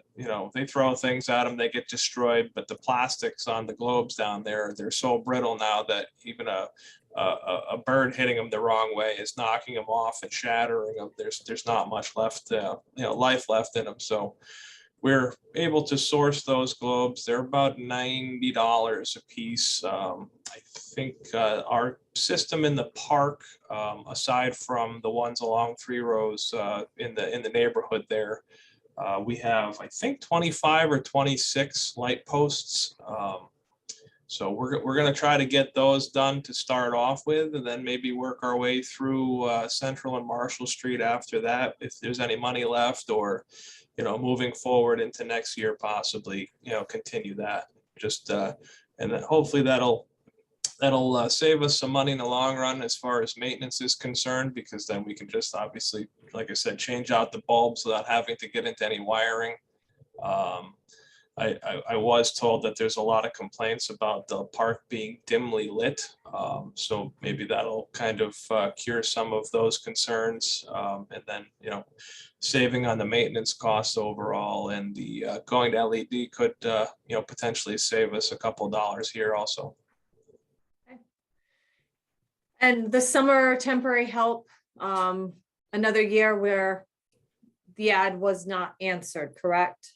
Unfortunately, yeah, we were still under the nobody wants to work, however you want to play it. But we're hopeful that, I know that Pete has discussed maybe after this year coming back. I know he's moving down to Florida for his winters, and he had expressed his interest in coming and running our summer mowing program, which would be very welcomed to have somebody that was, responsible, that could be in charge of that, be less concerned about, worrying about bringing in new people. So even if we had him and maybe one maintainer from DPW, or if we are able to bring somebody in from the outside, if people are actually willing to answer our ads, that'd be fantastic. Agreed. And I do think that's going to be a nice transition for Pete as he makes that move for his winters in Florida to come back here. Right. So, yep. All right. Any questions? I just want to keep opening it up to the selectmen if they have any questions before I close out this section of the budget. I do not. I'm good. All right, we will move on to transfer station. Let me open these up. All right. All right, Rich, you're on transfer station. I don't have much for the transfer station. Like I said, we had some mechanical failures last summer into the fall. I kind of wiped out our repair budget, but I didn't want to increase any of that moving forward because obviously it's basically nature of the beast. Things break, you fix it. But hopefully this puts us in good shape for years coming, and we can focus our on regular smaller ticketed breakdowns and upgrades or whatever for the time being. So I kind of wanted to leave all of that stuff alone. We are doing fairly well, I believe, this year on our tipping fees due to a decent offset in the recycling that we've been bringing in. We had the transfer station advisory committee meeting, I believe 2 weeks ago, went over some of the numbers for the offset and costs from money going out versus money coming in. And we are really not as far in the red as we've seen in a long time. Unfortunately, that is going away very quickly. The recycling market has begun to tank pretty hard over the last month or two. Prices that we were seeing before, I say at the highest, the translucent milk jugs were paying us $1,800 a ton. Granted, it takes a lot of milk jugs to make a ton, but that was definitely a nice cost coming back into offset. That price is currently down, I believe, in the 300s. Traditionally, it would have been in the under 300, more closer to the $200 a ton category. We were getting paid for pretty decent amounts for a lot of the items that we receive a rebate for. And now some of those are right back down to traditional pricing. So we saw the influx and the supply and demand. We made out very well with monies coming in. It did offset a lot of our costs this year. So it's going to look really good at the end of the year when we close out our budget, I feel, compared to past years. But that has now pretty much come to an end, and we can we can look forward to seeing normal pricing as far out as we can see at the moment. So I didn't make any adjustments to any of the transfer station stuff. Technically, if you went by the numbers, you could probably reduce a little bit on the tipping fees, but it's not so. It's not how it's going to work out for us. I don't think it's practical. I'm looking at the budget from previous years. Not sure that that's practical based on precedents. Right. That's So, it's a short-term present. so on your other supply line, last year, 3,000 was allocated, but you have 4. Anything you're seeing? And I know it's only 1,000, but one Yeah, of the other to pay that was a everything. last minute thing. That was a discussion I had with Kelly due to buying supplies for, like, now we're going to start processing credit cards hopefully this week, if I can figure out how to make it all work. So we have to buy certain supplies for that, buying the booklets and the scale tickets and stuff like that, going off of what we traditionally use for supplies to mostly paper goods and a few other things to keep the program going. She felt the need that we would have to take a little bit more money. Obviously, you can see our current actual is over I believe it was a $3,000 budget. So Right. I think we'll be safe at the 4,000. Okay. Sounds good. Oops. Any questions on this section? Oh, you know what, Rich? The telephone. Do you want to explain that? Did I change that? Well, I think you had to because you Yeah, added the that's phone right. there. What did Oh, I- there's a note here too. Yeah, what's the note say? There we go. Internet has been added to the transfer station in order to process credit card transactions. In an effort to save money and streamline things, we chose to bundle our phone line with the internet and remove service from the prior vendor. This saves us $300 to $400 per year for the phone service. Correct. Because we need to have internet. And the reason we want internet is because we want people using credit cards to eliminate the handling of cash at the transfer station. So. All right.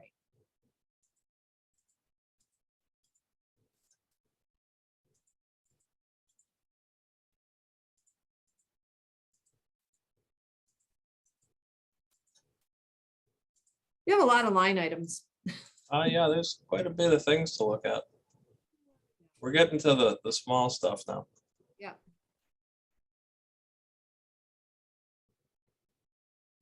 All right. Cemeteries. That one's pretty straightforward. Last year, we increased it to 1,500 based off of the work that Norma O'Leary and her crew have been doing in some of the older cemeteries in town. I believe currently they are very much into working on the Porter Cemetery, which is in the woods off of Babula Road, just in from Porter Plain. Last year, a lot of the attention went to the Aquatic Cemetery. I forgot the name of that cemetery. It's on Towns Lane, at the end of Towns Lane. They did a phenomenal job of actually finding that cemetery back when I first started here 4 years ago. And I kind of took the tour of town to see where all this stuff was. You could legit walk in there and you wouldn't have known that you were standing in a cemetery if there wasn't a couple headstones sticking up out of the ground. They removed, I believe, 30 some odd trees. Public Works did assist with some of the cleanup, brush chipping and so on. Last year, she utilized we had $500 worth of funds that she utilized at the end of the fiscal year for some more work at that particular cemetery. So we had the discussion about, putting at least a little bit more money from the town side of things into her program, which is mostly based off of donations and volunteers. So we had agreed with the Board of Selectmen and Board of Finance to increase that to 1,500. Obviously, that hasn't been used as of yet, but I have no doubt that Norma will find a use for that money once the sun starts shining this spring. Yeah, I think the tough thing is on the budget. It's not really pulling what was actually used. But hopefully it's getting passed over to her. I'll have to check in with Norma. I know she used the 500 right at the end of, right during, I believe it was in May, end of May, early June this past year. Okay. That had gone to the cemetery on Towns Lane for cleanup. She had hired a man with an excavator to go in there and kind of grub out a lot of the pine boughs and stuff that had fallen, and it was fairly thick on the ground, especially where we chipped all the brush. It was like a foot thick in some places. I want to say they took three triaxle truckloads of just waste material out of there, leaves and leftover pieces of trees and such. So I know that's where that funding went to. I know that she still has some work remaining over there as far as replacement of all the headstones and cleaning those things up and planting grass and such. And then, like I said, she's already begun work over on the Porter Cemetery for this year. So I don't think it'll be any issue seeing that money go to good use. All right, excellent. Questions from my fellow selectmen? I have nothing. I don't have anything either. All right, so last section of Public Works budget is snow removal. All right. Hey, Rich.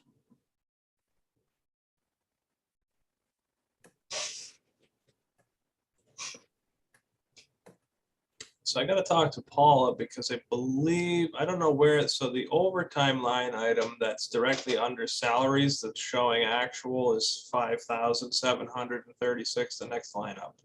Oh, this Where the one. actual is. So yeah. that needs to move down. Mhm. And obviously at this point, I think we're a little beyond that. We've been pretty Right. busy lately. So I don't know exactly what that number is, but that line item that's currently in use, that shouldn't be there. Okay, I'll talk to Paula about that today. I believe the only thing we changed in this was, we increased meals last year due to the contract Yep. rates going up a little bit. I think we're still safe in that category. The only increase, I believe, was the increase to salt sand. Right. So this past year, prior year, we had seen a reduction to 150,000 from 175. Last year, before the end of the year, I had encumbered $25,000 of funding to cover that decrease. We ended up having a very mild winter, so I used that money first, and then we ended up not using the majority of our funding for that year. We carried into this current year with 150,000 budgeted amount, and then we did our salt contract. I typically believe end of July, I have to sign and send over the information for our salt contract. Typically we get it back. Maybe it's earlier than that. It might be maybe late June, sometime in July. I believe we typically see it back in the end of September, beginning of October. This year, I actually called Morton Salt and asked where our contract numbers were, or when we would expect to see them. That was in November. They hadn't released anything yet. Basically, due to the uncertainty of what was going on in the shipping environment and supplies and so on. I believe it was close to the end of November, leading close to December, when we finally got our salt contract in. And that came as a shock when we saw 33% increase to Wow. material. So at the moment, I actually just did the math this morning. So far, we had to purchase 200 yards of sand. As we were running out of that came at a cost of $25 per yard delivered at $5,000 for 200 yards. We're actually currently taking deliveries on that still. We're in progress. I'm currently waiting on an order that I placed on the 8th of February, so last Tuesday. That was a 250-ton order. That none of it has arrived yet.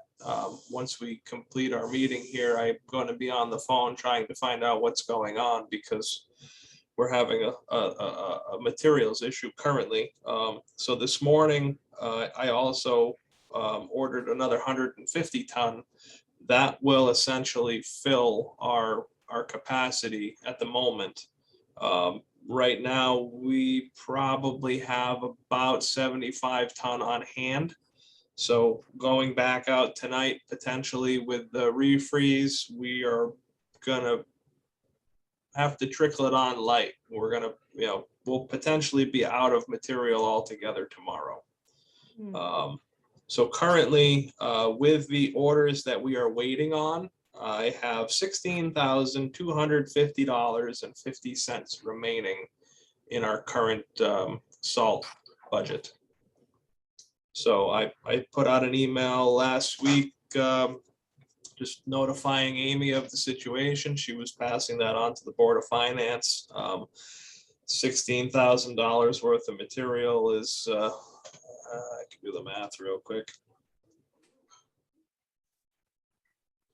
16,250 divided by 9.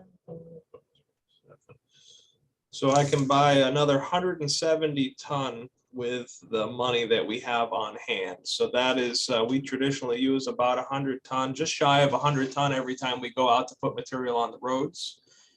So that'll give us, if we have anything left on hand after today, if we get lucky and the roads freeze dry and we don't have to treat tonight, we'll essentially, with what we have on hand and with the additional 170 ton, that would be 2 applications around town, not including what we have on order. So basically, once we're currently housing about 550 ton of salt. And then we keep a little pocket in the small building for salt sand mix that we put out for residents and we use on the dirt roads. So, we could potentially do 5 treatments with what we will have on hand, and then, whatever we can still order with money we have. So Yeah. we're definitely going to be looking to, But you don't have to use the extension. what's that? Oh, somebody's talking over something else. So yeah, so we're gonna be probably looking to request some more funding in the interim to try to make sure we have some money on hand to buy materials should we continue to run short. And then hopefully the rest of this winter starts to cooperate. We lost a lot last week with the storm that we had Friday with the rain, freezing rain, freezing rain. We went out, we applied, and then, the weather changed over, went back to rain, washed all of our material off the road, and then it refroze. So we went out, we had to apply again because everything turned to ice. Later on that night, we were, back out again, putting more material out. So essentially, if you're talking about 100 ton per application, rough estimates close to $10,000 every time the trucks hit the road, just for material costs without overtime. So Friday into Saturday, we probably put out about $30,000 worth of material. All right. Thank you, Rich. Any questions from the selectmen? Because I think do you want to go over your capital budget? Or do you want to wait until you input that? I started putting in, I have the information here if you want to discuss it. I just have to poke the numbers in. Right. I mean, if you want to just discuss it verbatim versus pulling it up on the screen, or we can wait until we get it into this program. It's pretty straightforward, honestly. I try to keep it to a minimum. So, we can go over it real quick. If there's any concerns, we can get those out of the way, and I'll just plug in the numbers after. I already put in one while I was waiting. So. Okay. Yep. So the one that I put into the system already is a resubmittal from last year, looking to purchase a 9-ton plow truck. So in the request that I entered, last year we were talking about replacing the number 10 truck, utilizing our number 6 truck as a spare, and then purchasing a new truck to put into the fleet. Hey, look at that, here we are. Look at that. It worked. So this year, not much has changed in that request, just some information about life expectancies on a truck. We really like to say that we can get 15 years respectively out of one of these units. That is variable because the quality of things has decreased significantly over the years. But at the moment, saying that we can respectively get 15 years out of a unit, we have 10 trucks that we have 9-ton trucks actively in our fleet currently. So obviously, with the most recent purchases of 9-ton trucks in 2014 and 2018, if we hold on to that schedule of 4 years plus in between purchases, we can expect to rotate out our inventory every 36 to 40 years. Just as an example of how that's not going to work out very well. So currently, we are looking at an increase of costs over last year and also the year before. The truck that I purchased in 2018 was $194,000 complete. The one that I spec'd out last year, same exact truck, same spec, was I believe it was just over 207,000. So that's a decent increase in costs over a couple of years. And then this year with the material costs and availabilities of things, Our current quote is $233,000 and a little bit of change to purchase the same exact truck, same vehicle spec, same body, same plow, same everything. That is possibly subject to change, depending on the actual overall cost of the unit when it is able to be produced. I did discuss that with the dealer that we quoted through. Right now, they are ordering units 1 year out. Hartford Freightliner, we've purchased the last 2 units from them. They've been the low bidder. They've been phenomenal with their parts and service department and helping us out when we got into a couple of jams. So we're trying to stick with them. Obviously, we'll follow the bid process with this unit. But so in conversation with our salesman, he was explaining to me how they've been affected by the critical shortages of materials and such. And to the point where he said that last year, when the federal government handed out monies to the state of Connecticut for whether it was ARPA or before that for different COVID monies, he said DOT had approached them about purchasing 250 units to upgrade, plow trucks in their fleet.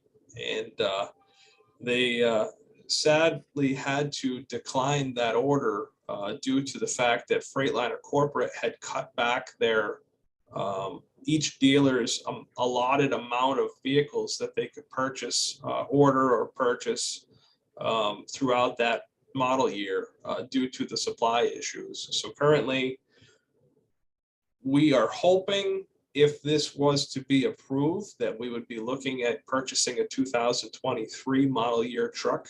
Obviously, this is all pending on approval from Board of Selectmen, Board of Finance, and then obviously the taxpayers of the town of Thompson. So the earliest that we would be putting in an intent to purchase letter would be in June, potentially. And if there are units still left available to order that are going to be in this current model year 2023, we will be able to purchase that unit. If they have expelled their ability to order that model year, then we'll be pushed out a little bit further for a 2024 model. So respectively, we are 10 to 12 months out for delivery on anything that we order. And that also could get pushed a little bit further based on availability.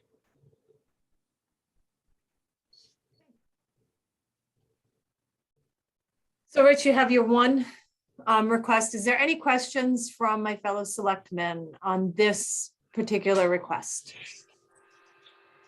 No, our equipment in our truck fleet needs to be upgraded on a regular basis just to keep the costs down. As Rich says, it'll be 30, 40 years before we turn them over, and that just doesn't work. So we do need to do something and keep requesting from, the taxpayers to keep the fleet up. We don't have much choice.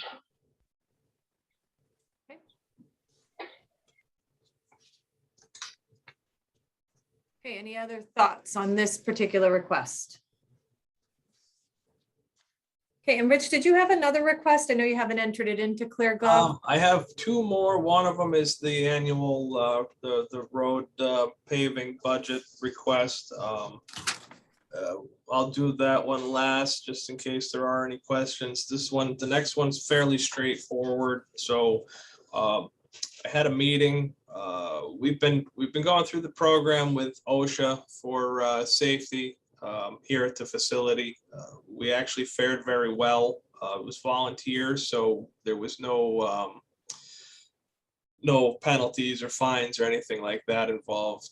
We did make some small changes and a few things just to come up to par with the requirements. One of the things that had come up in conversation was fire safety. That was one of the items that we weren't actually able to just handle in-house or absorb due to the fact that our current fire control system or fire monitoring system here is very antiquated. So I had reached out to the prior vendor that we were paying annually for monitoring services, to no avail. I was basically told that that individual was not interested in coming down to make any upgrades or do any testing of any of the current system that we had, and that it was working fine. So me being me, I started unplugging things, waiting for a phone call to happen to see what happened, because I didn't think it was actually working. I was not incorrect. I basically unplugged all of the wires from our fire monitoring system and didn't get a single response or phone call. I actually forgot about it for a little while, and about a month went by, and I remembered one day that, yeah, we hadn't heard anything. So we canceled that program out. We're no longer paying for a service that we're not getting. And in that, did a little research, had our fire marshal come down and take a look at the facility and let me know, from his standpoint, what we should have. Obviously, we have probably $3 million plus worth of equipment that's housed indoors underneath one roof. So, in any circumstance, any type of advanced warning that we had, if there was some sort of a electrical malfunction on one of the trucks or with the building or anything that, caused a fire, if we weren't here on a weeknight or a weekend, or something happened when nobody was like directly on the premises to notice, we could potentially be losing just about everything in a short period of time. So with discussion with Jamie about what we should do, I reached out to Venture Communications. Steve came down himself and just took a look at what was here. Basically, the facility has heat sensors kind of sporadically throughout the main building. There are some in the office area. They have not been changed out. They haven't been tested. They're very, very old and outdated. So that system was kind of defunct and not working out for us. Thankfully, we haven't had an issue. So we quoted out a new fire monitoring system. The quote that I have is through Venture. And obviously, because of the overall cost, it'll definitely be a multiple bid item if we were to move forward with it. But so their proposal, was fire all new, increasing the amount of heat detectors in the main facility. Smoke CO detectors up in the office area upstairs. We do have those up in the break room, but they're not obviously attached to any type of a monitoring system at the moment, but they can be. Some wall mounted notification strobes or horns for the facility. So if something were to happen and a fire broke out and there was some noise in the facility, there would be alarm to make notice that there was a safety concern for everybody to get out of the building safely. And then obviously everything that would report or the monitoring system for reporting to a dispatch center to get emergency services en route as soon as possible. So that it's a very detailed system, but the overall cost and labor for the install on the quote was $26,654, and then the annual monitoring was $550 per year. I do have a breakdown of everything. Once I upload that into the system, I'm able to attach that quote electronically, so that'll all be included in the request. Part of that, Rich, bid, does that also have the maintenance part of it as well? That's something that we didn't talk about. It basically is that is for the base. That's for the install and the monitoring. Let me under monitoring. So, These are monitoring invoice. It doesn't have anything for maintenance. I do know that the maintenance of the system is very limited. The only real maintenance, obviously, there will be test signals. Part of the monitoring is there are certain test signals that are sent back and forth monthly to make sure that the system is working properly. But I know that, as Jamie explained, the heat sensors, you're supposed to remove, depending on how many you have in a facility, you're supposed to remove a percentage of them. I believe you said every 5 years, and basically destroy one to make sure, however they work, you basically take the thing apart or whatever to make sure that they're still in functioning order. And I believe he said it was a percentage of how many you have, you're supposed to do every 5 years. So that would be a limited maintenance item that could probably include it in just a regular building maintenance line down the Okay, road. thanks. Rich, this might be an odd question, but I think it's worth asking. Do you think there could be any grant funding for that out there? That I don't know. It's very possible. I know we had discussed the possibility of trying to do something about this as soon as possible, just due to the safety of it, but I didn't. Things have been a little hectic lately. I could check with Tira to see if anything struck out in her mind, because she sends me things from time to time that could have to do with the facility or obviously with the road work or infrastructure, but I haven't seen anything yet, but I don't think she's aware of this, so it's something that we could definitely look into as well. Yeah, maybe worth just shooting her an email and asking her to look into it. Maybe there's something that Yeah, she could apply Suzanne- for that wouldn't be too lengthy of an application kind of thing. right, yes. Suzanne, I'm Can't glad hurt. that you said that, because in the past, we've done the USDA facilities grant. We recently did that. We used that for the generator here at Town Hall. We also used it for the swipe entry system. Yes, So as long as it's opened up again and there's some funding at USDA, that was a pretty easy in and out grant to get. So I'm glad that you said that. Yeah, that's a good idea. Yeah, it does reduce the cost probably a half. So it does help. something is better than nothing. Absolutely. We'll If we'll it's take out what we there. can get. Yep. Right.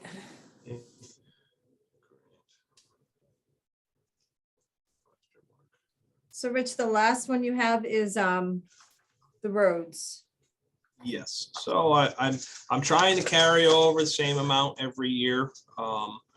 Last year, we had talked about, overall what was put in prior to me being here. And then the first year that I was here, we saw some changes a couple of times throughout the last 4 years.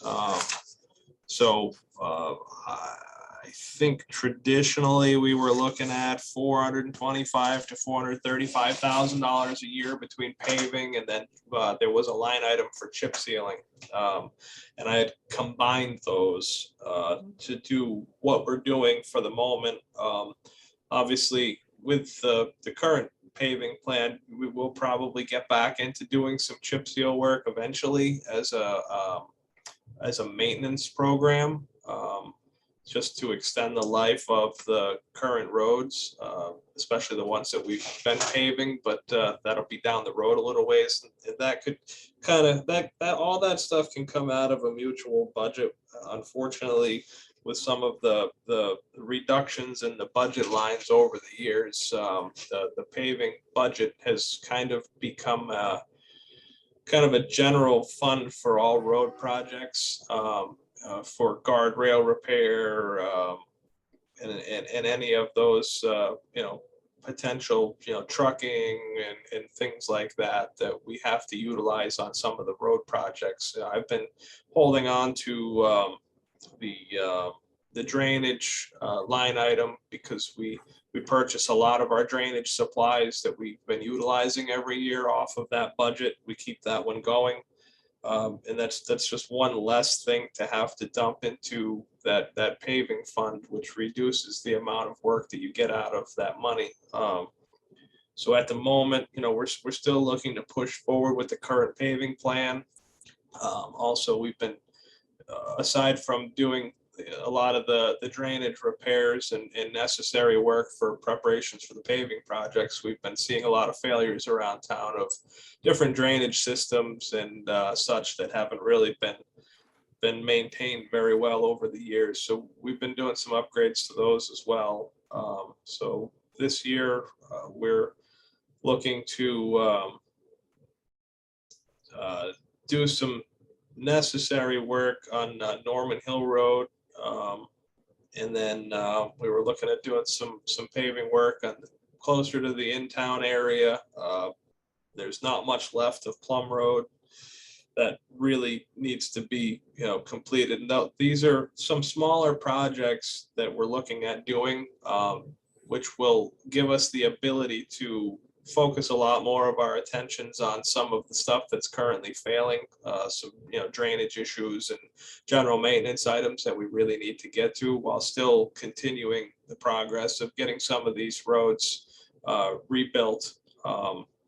So, aside from those items, I've put together a general list of work that needs to be done this season. And then aside with the paving projects that we have planned, the smaller projects, we're looking to start work on some of the larger paving projects. We've added, Lowell Davis has kind of gotten to the top of the list, as well as Fabian Road that's been talked about for years. So, if everything works out accordingly this year, there is a good possibility that a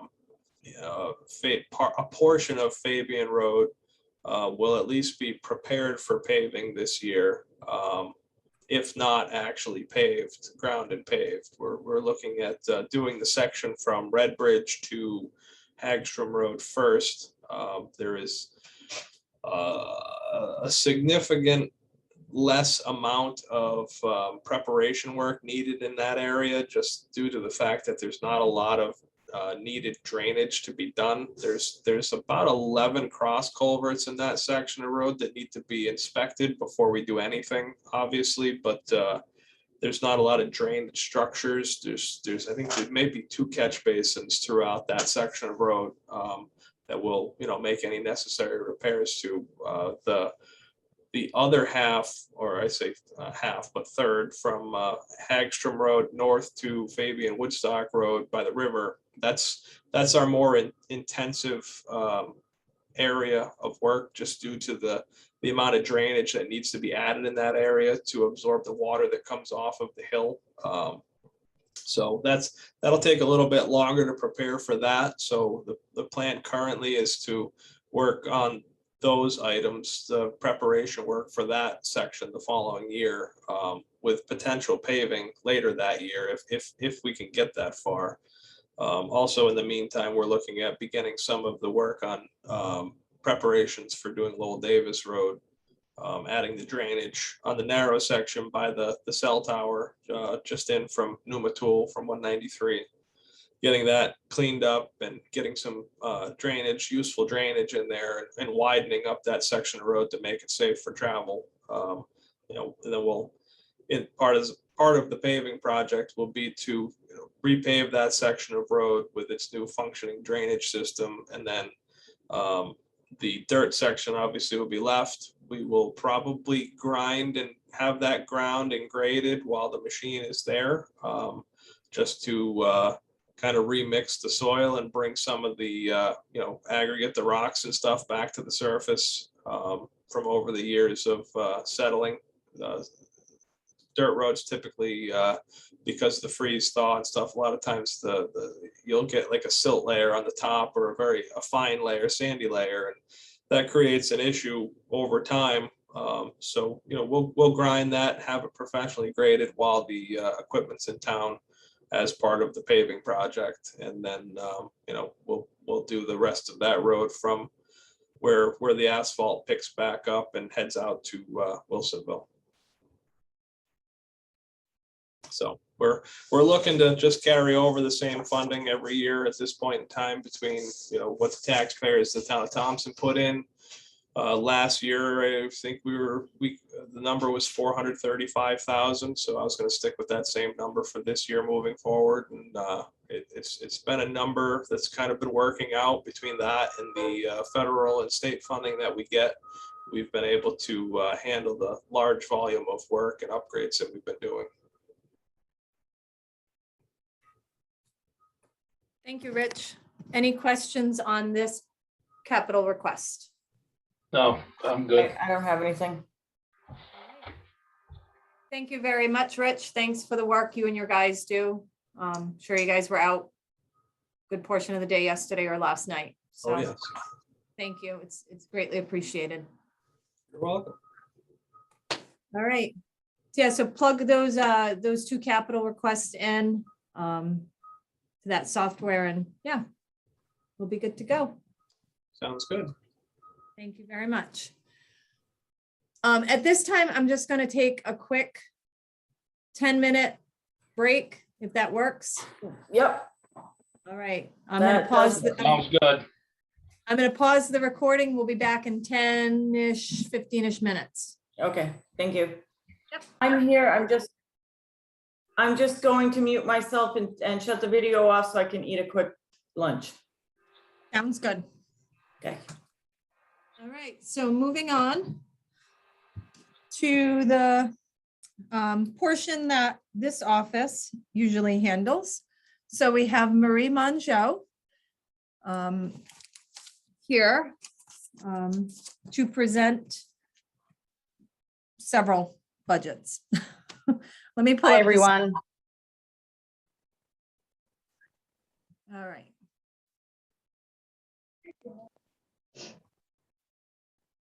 Here we go.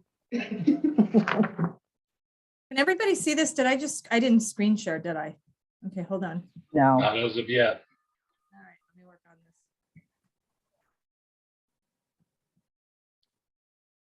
All right.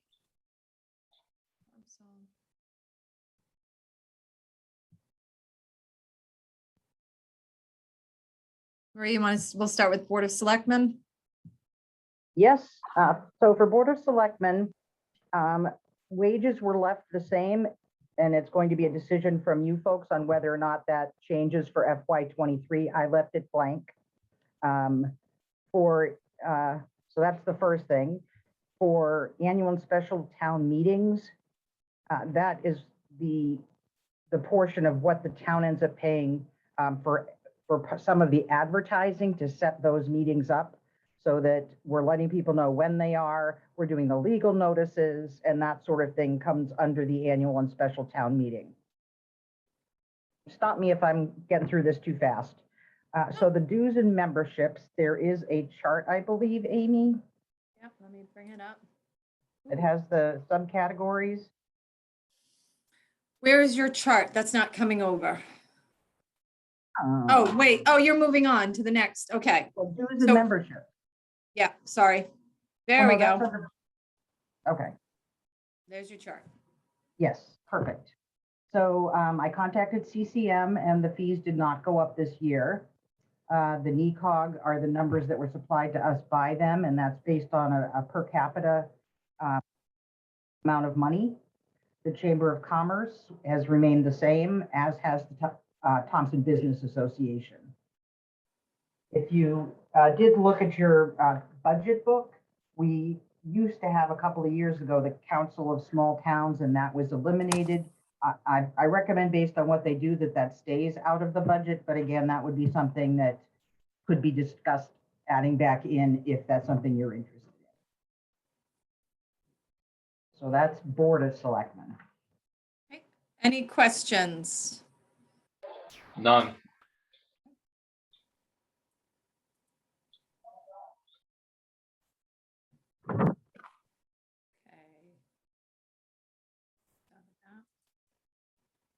Okay, moving on to the first Selectman budget. So for the first selectman, again, the increase for the first selectman has been left blank at this time for you to fill in. For exec administrator, me, basically, we did the increase that's been doing across the board for the 1.75%.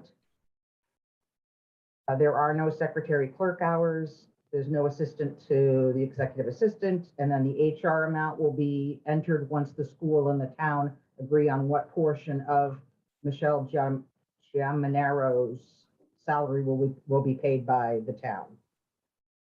We do not have overtime. The recording secretary, we added the same 1.75% increase. We do not have an IT technician.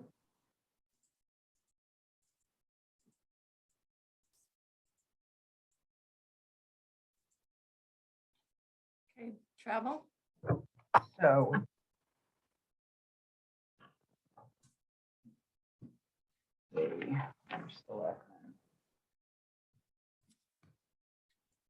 right, where are we? We're at travel. So we reduced the travel because, wait a minute, we reduced the travel, correct? Yes. I apologize. Okay. I need just one moment. Well, last year we had requested 150, or we didn't request, 150 was in the budget. And we went down to 50 because it really isn't being used at all for the most part. Our office uses the town vehicle so that there's really no need to have that. And we left the 50 in there in the event that there is a situation where there are two people going out and only one of them will be using their own vehicle.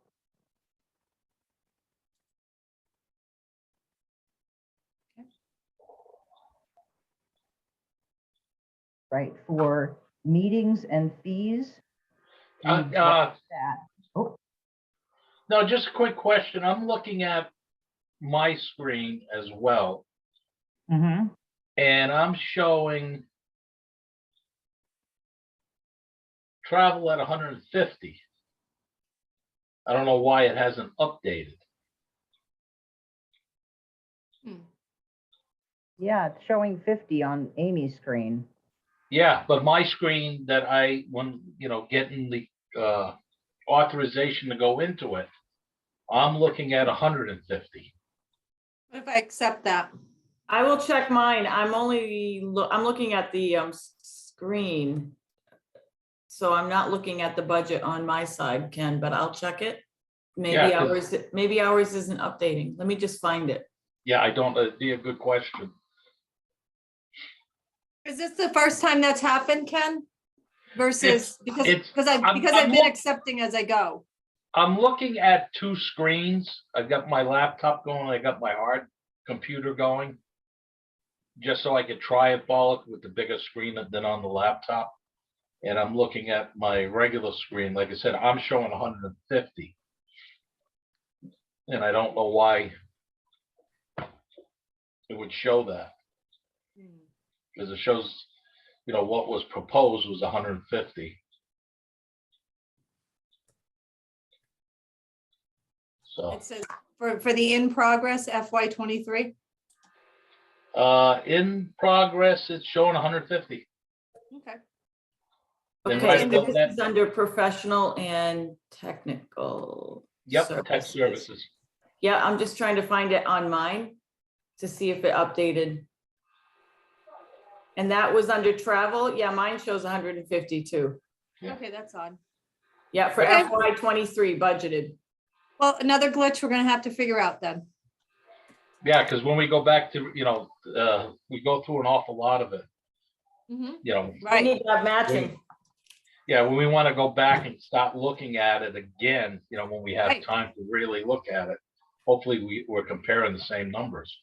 No, absolutely. Absolutely, we have to be. And I was looking at the Zoom screen and not looking at the budget. It's, on my laptop, so I didn't even pick up on that. Okay, so we'll figure that little piece out then. Okay. So we're at meetings and fees, I believe. Yes, Uh, you had some Where- notes. Yep. So what happened last year is there were two people that weren't able to do the CCM conference, but it had already been paid for. And it got moved into the 2020, that was 2021. And they rolled it over into 2022 to use. So it looks like we're over budget for fiscal 22, when in fact it's just those things that rolled over. So we've reduced the amount for meetings and fees by removing those two attendances at the two registrations for that, which will be used in 23. So we've reduced what we'll actually need. Now, I just brought up that notation, Yeah, just like Amy did. yeah. Mine shows $500, but yet the explanations of two registrations for CCM conference were not used, rolled over. So I'm showing yeah. 500 instead of the 180. And that's on the explanation note. Ken, how did you access this? Did you go in through the agendas on the website, or did No, No, you? I went no. this is through ClearGov. Yeah, they Okay, have, they you have, went- they have They went a in reviewer directly. status. Yes, they have Yeah, reviewer yeah. status. So what they're not seeing is this in progress department head budget. What they're looking at is Yeah. whatever Orla plugged in from Go. So they're not, apparently they're not seeing the changes. That's what we have to Interesting. figure out. Okay. So what should it say? Because mine says 500, 180. 180, yeah. Yeah. Ours isn't updating, Ken, I would say. No, it's not, because I just did the note to see exactly what Marie was putting up, and that's what I came up with. So it's not updating. We will get it updated before it comes down to crunch time. All right, so we're at training. And once again, the same thing happened. We had training money allocated and we're not able to use it during COVID time, so it was rolled over. Basically, that's what the note says. The training in that line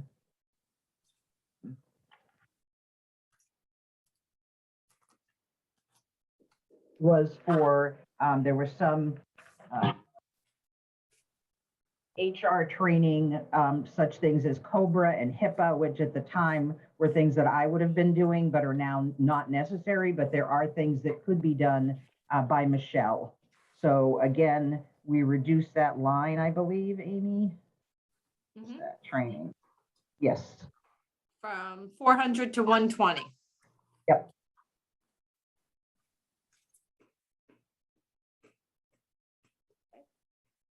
Okay, outside contractors, we haven't had anything in that line item. Advertising is primarily help wanted ads.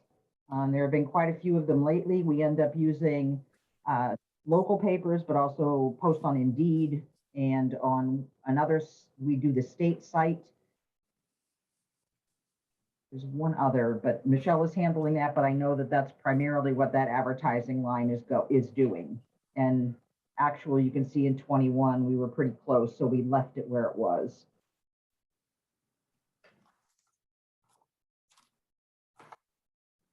Right. Printing and publication. We reduced that significantly. Originally, it was set up so that the Selectmen's update could be printed. We would print thousands of them and have them inserted into the shopper's guide, and they went out to every resident that received the shopper's guide. We've now gone online with that, and we print very few copies that people can pick up in, well, just not the thousands.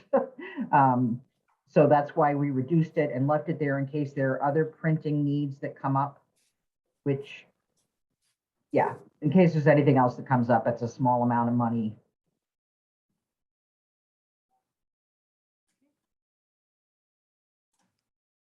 Right. Office supplies, we left as is.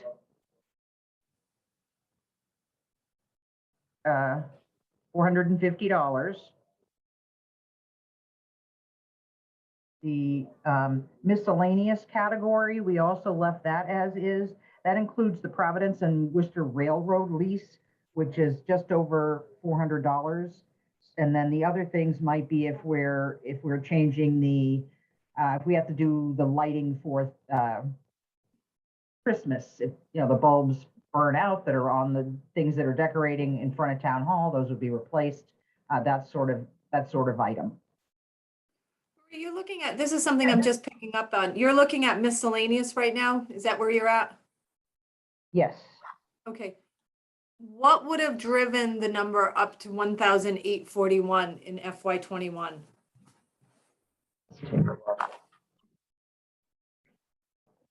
Is it, I mean, it's something we just might want to double check with finance on. Actually,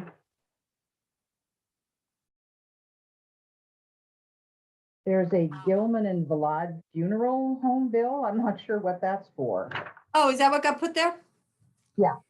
Okay, that was, we actually had to pay for a resident that did not have family or, yeah, it was a state statute. Thank Okay, you. so I didn't that- know that went there. I think that's all the line items under first selectman, correct? I believe you're right. Any thoughts? Questions? We move on. All Only right. question that I have is where in this is the HR and the IT come in? What part of the budget? Well, the HR is here. What's that? HR is in the is first selectman. Salaries. And IT has its own Right here. department.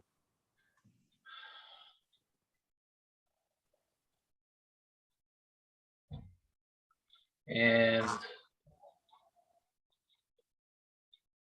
okay, those numbers are right. Okay, thank you.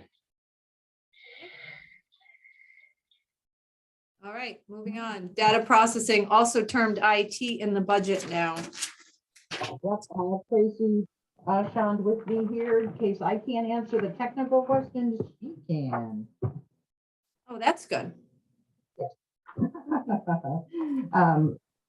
So let's see, where is it? We left supplies as they were. Basically, it's covering replacement printer cartridges, papers and forms, miscellaneous hardware for desktops, and we're looking at replacing 2 printers that have aged out that need replacement. So that would be the supplies. For the training within this category, it's to actually get people trained or up to speed on pieces of software that they don't have training in, such as Excel for somebody that is using budgeting, not budgeting the way we're doing it now, but if they have to do spreadsheets for information, some people would take that kind of training in this category. It would also be for publisher, which is going to be part of our Office 365. So people may want to get trained in that piece so that they can actually make use of it. Those are the sorts of things that would come under that category. For professional services, the note in the budget says software and hardware support not covered by maintenance agreements. So as you can see here, one of them is Zoom. We have Canva, which is the platform that we're using for a lot of our flyers and like the Selectmen's update is being done in Canva. All of the flyers that are done by Rec are now done through Canva. The shredder, we have a very small shredder for town hall, but with the volume that has to be done annually, we ended up contracting for a larger shredder to be brought in. Wi-Fi, we have one Wi-Fi now. You have 3 access points throughout the building. Once you come, so they can hear you. Your current setup is 3 access points throughout the building, so I'm looking to upgrade those in the next year so that you have better coverage for meetings. 2 on the first floor, 1 on the second floor. Right. Lease maintenance. I believe there are notes there with Yep. everything that's covered within that category. So Tyler Munis, that's finance department that uses that. Vision software is used by assessor and tax. Quality is also used by both of them. ClearGov is new, as you know, that's what we're using now for these presentations. School IT, that was a number that was agreed upon for what the town would pay to the school IT department for their assistance. The Elan cloud hosting, that's where who hosts all of the minutes for these meetings and all the audio for the minutes. Plus 365 is an upgrade that IT is looking to do for us, which will give us more options on what we could do. Well, actually, the 8572 is our yearly fee for Office 365 that's already been implemented. Oh, I apologize. Okay. And Action Blueprint covers the materials, ink, and use of that Action Blueprint machine that we purchased.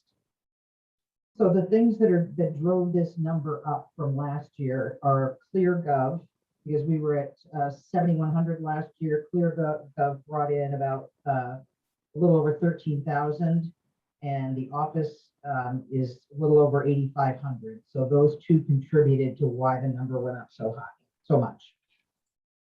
Hey, Marie, can I interject just for a second? And since Tracy's right there, Tracy, am I correct that the Office 365 is also what was required in order for us to meet the standards for our insurance policy?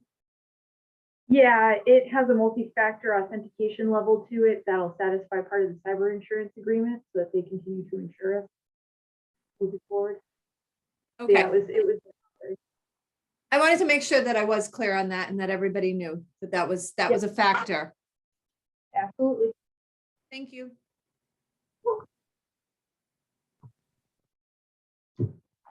So under website maintenance, we have Civic Plus, which is our town website. And that's what we're paying annually for that.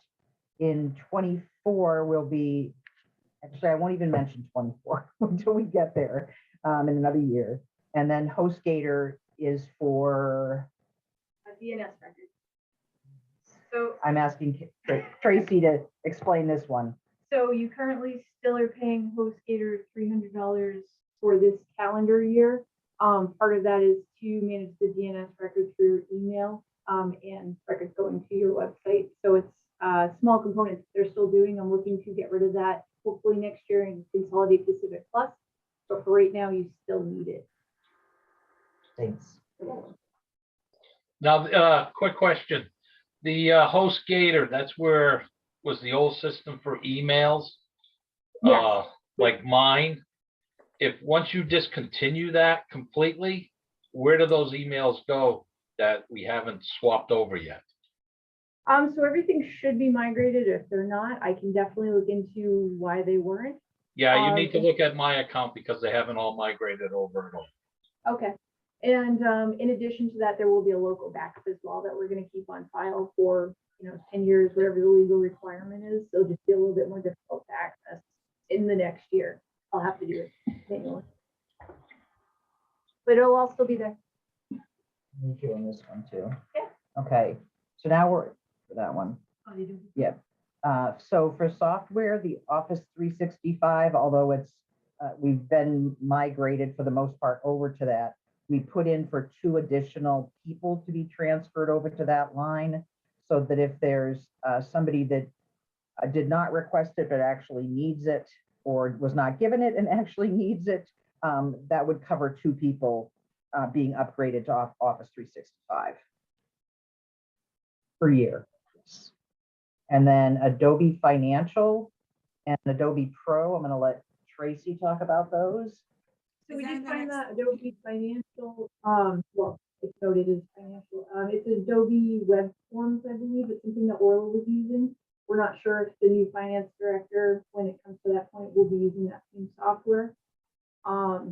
so that's questionable at this time. And then there's a line for Adobe Pro for 2 additional licenses for Marie and Kelly. 360 is. Oh, actually, this is the upgrade down here. That's for Quality. quality, yeah. That's the net. Okay, and then software updates, we are moving quality, we're doing a quality upgrade, which will also have a security feature to it that it doesn't currently have. So just to give you guys a little bit more of an update on that, since it's a significant amount. Quality is at the end of life in July. So we have to upgrade to meet the cyber insurance requirements, keep everything current. So that's what that is.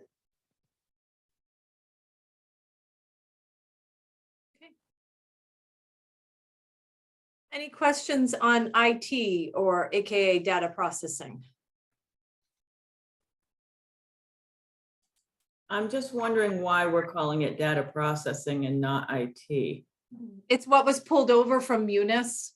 Right. And because currently I can see about changing it. I was wondering the same thing, but when it was pulled over from Munis, it was still described as that because ClearGov interfaces with Munis. Yep. So I think it's just something that I can probably have them on the back end, just switch it over. Sure. Because that's what it's in the budget book as now, but.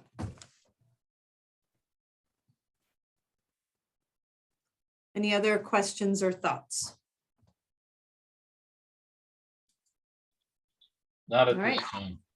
All right, so we'll move on. Finance /treasurer, Marie wasn't responsible for inputting these. These were done by Orla before she moved on. I think, did she give you any information on these, Marie? It looks like she's No, she left didn't. everything flat. Okay, so it looks like the only thing that had an increase would be the finance clerk, and that's contractual. It looks like everything else stayed as is, as inputted by Orla. Any thoughts, questions, anything?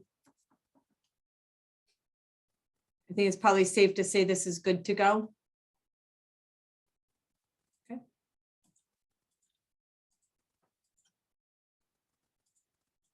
I'm just Mhm. looking at the, can you go down again? The salary,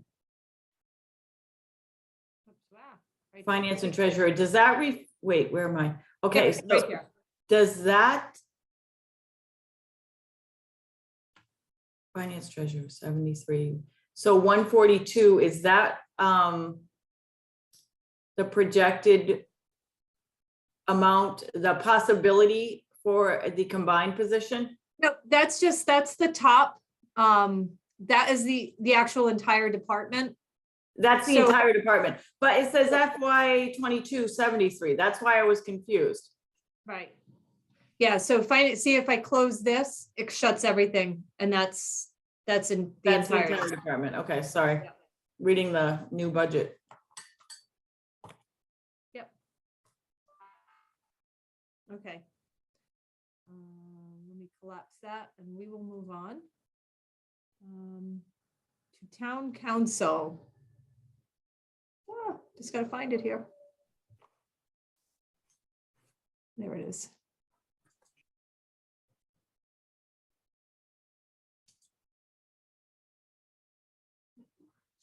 At this point, we're proposing keeping the numbers the same. Marie, did you have anything you wanted to add on it?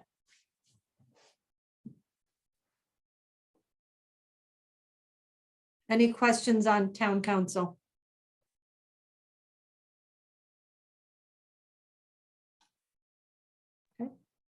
No, I don't think so.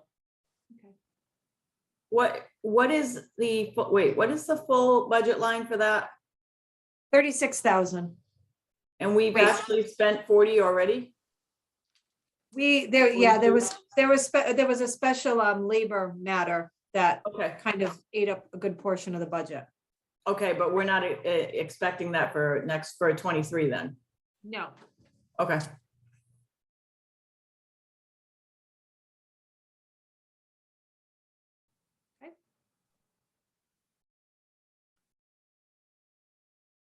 All right. Oh, gosh, what are we looking at now? Town Hall building. Give me a second to find it here. There it is.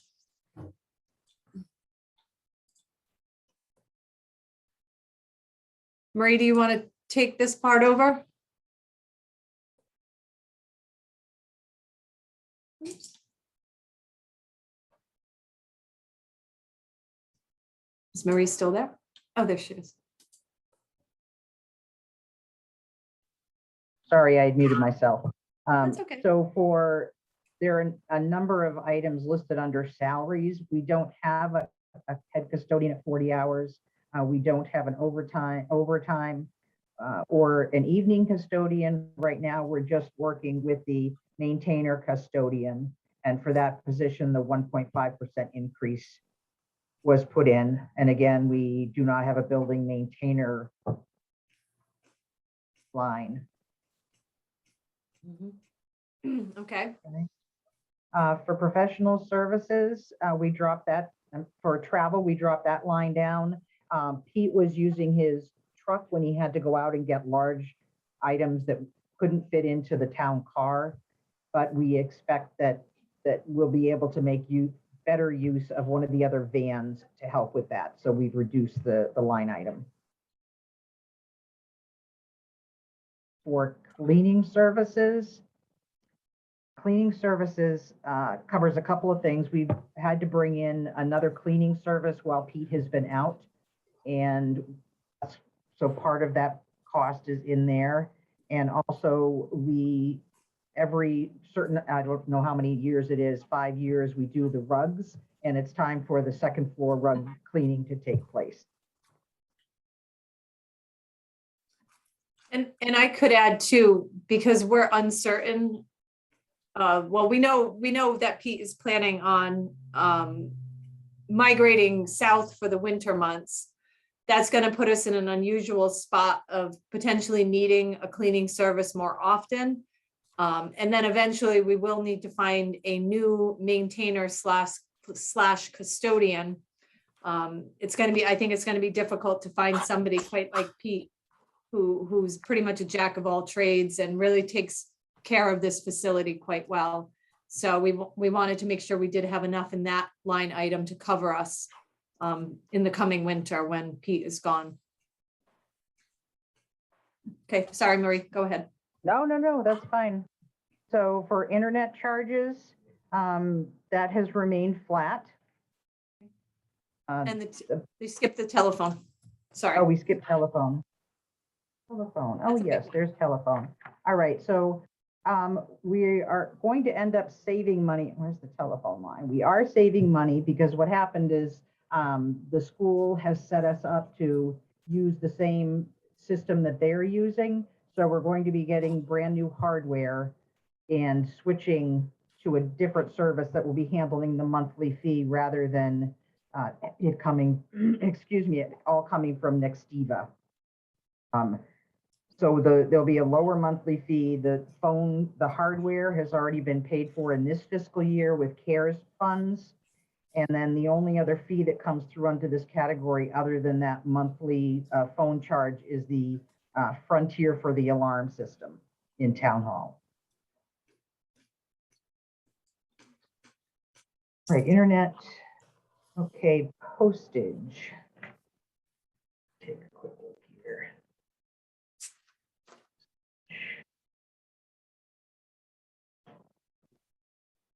Postage, I believe, has remained flat. I'm not seeing the 10% increase.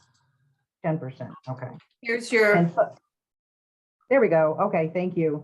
Yes, the Quadient postage machine and the postage and supplies, those were put into the wrong line item so that they've been moved here, and that's the increase that you're seeing.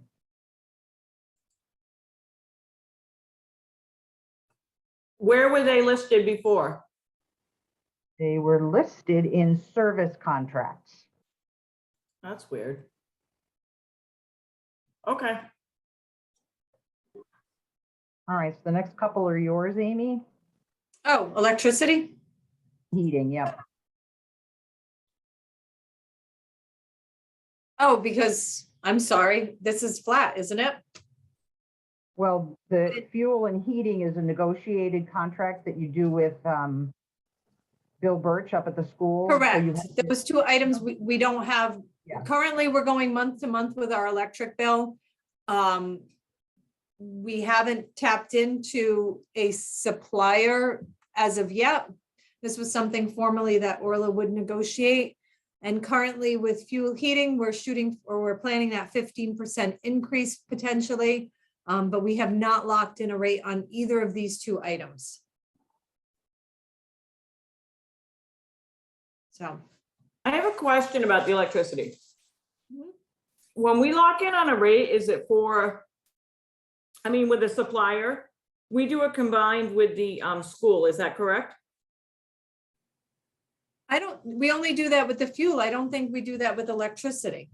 Electricity, we go out on our own. The town of Webster does a town-wide contract with a supplier and gets a discounted rate.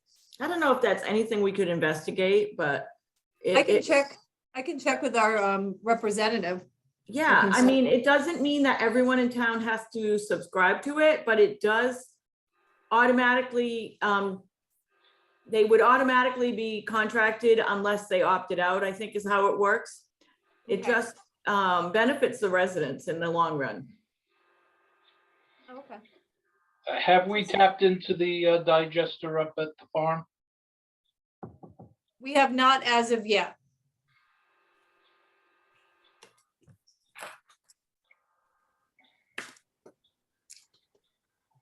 I can look into that for sure. It's just a thought. Yeah, absolutely. Any other questions on those two items? No, both of them are very volatile depending on what the market is doing. The fuel is kind of scary right now. I hope that we come up with a lower dollar amount than we just paid over the weekend, so. Yeah, Yeah, everybody's pretty much in the 350 area to 360.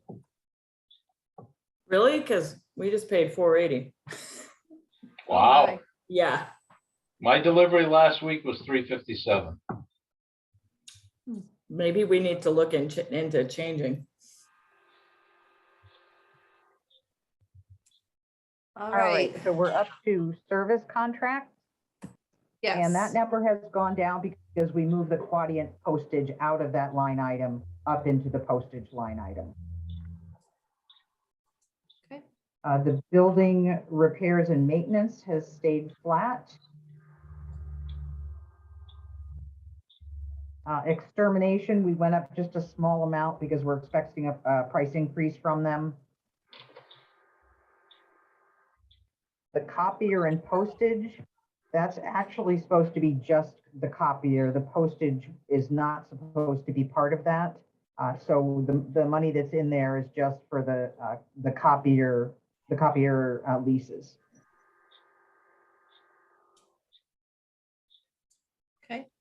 Cool. Okay, so water and sewer, Orla recommended we put in an increase because we're most likely going to have an increase. I don't know what the amount is going to be, but that's something that we'll have to look in as we move a little further down the road. Office supplies has remained static. Excuse me, custodial supplies, I believe, did that remain the same also, Amy? Let's Custodial. see. I think it did. Yes, it's at 0. Yep. And the only reason that would change is if for some reason we do contract with a cleaning company for longer, they may make changes to bringing their own products rather than having us supply the products. So It's a possibility. I don't think it will, but it depends on who we end up contracting with if that happens. Okay. I believe that's it for town hall building. All right, so shall we move on then to general services? Let's see, Sure. I'm gonna find that. All of the request letters were sent out for today's presentation, so you'll be able to see what those are.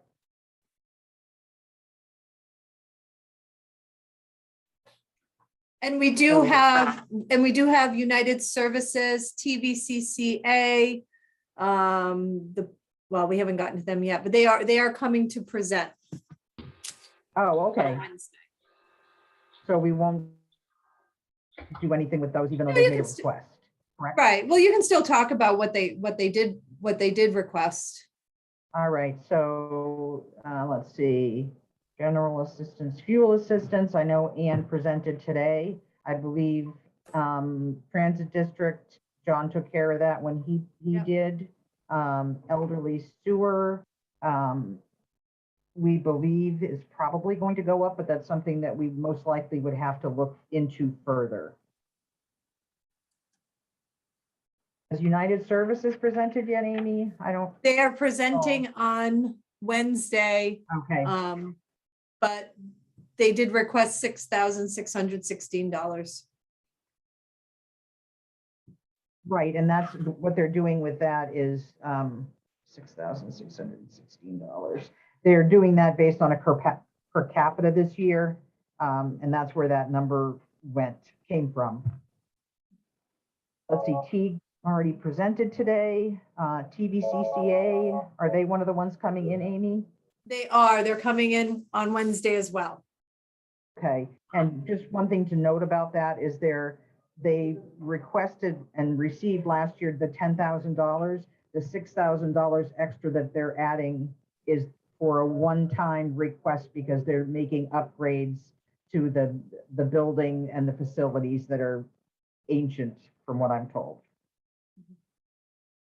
All right, community kitchens. No, we did them.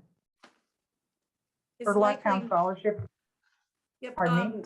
Community Kitchens is likely not coming in to present. They did ask for $1,500. Last year, we, 1,000. yeah, Was we last year. contributed 1,000 to them. And they said that there's been basically a 20 to 30% increase in the number of meals that they're distributing. And then under miscellaneous, oh wait, I'm sorry, I'm jumping ahead. Go ahead, Marie. Turtle Town Scholarship. Turtle Rock Town Scholarships, we've done two $500 scholarships over the past years, and we left that amount. And then miscellaneous programs, I'll pull this up for you. Yep. So the Sexual Assault Crisis Center, they've been given 100 and they requested 100 again this year, so they're flat. Quinnebog Valley Senior Center. Just gonna pull up their paperwork.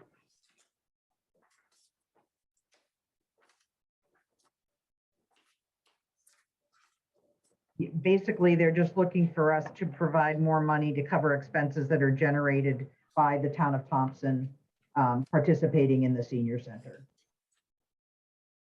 Last year, Marie, what did we give them last year? Was it $200?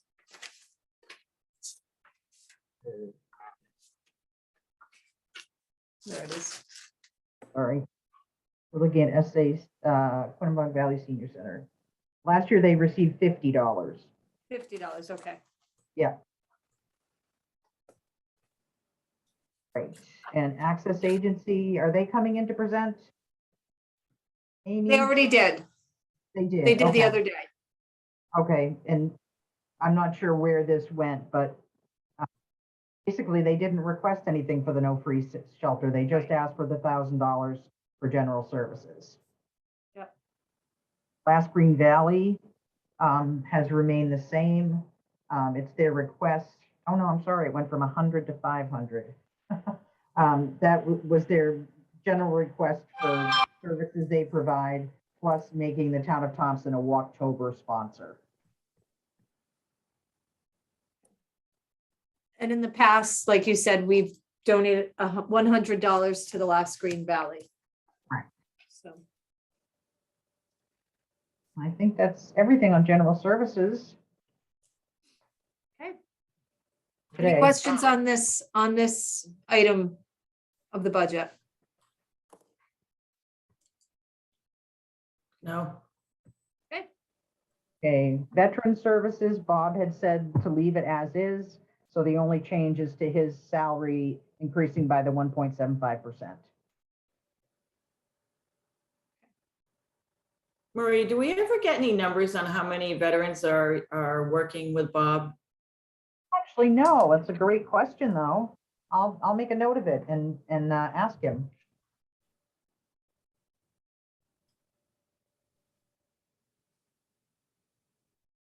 Thank you. You're welcome. All right, celebrations. Marie, did you have this line item? I feel like Orla assigned it to me for some reason. Or was it in yours? It was in mine, but Okay, good. basically it's remained the same. We haven't had any kind of a request for an increase. So basically it's for $500 for the Veterans Day Parade and $1,865 for the Memorial Day Parade.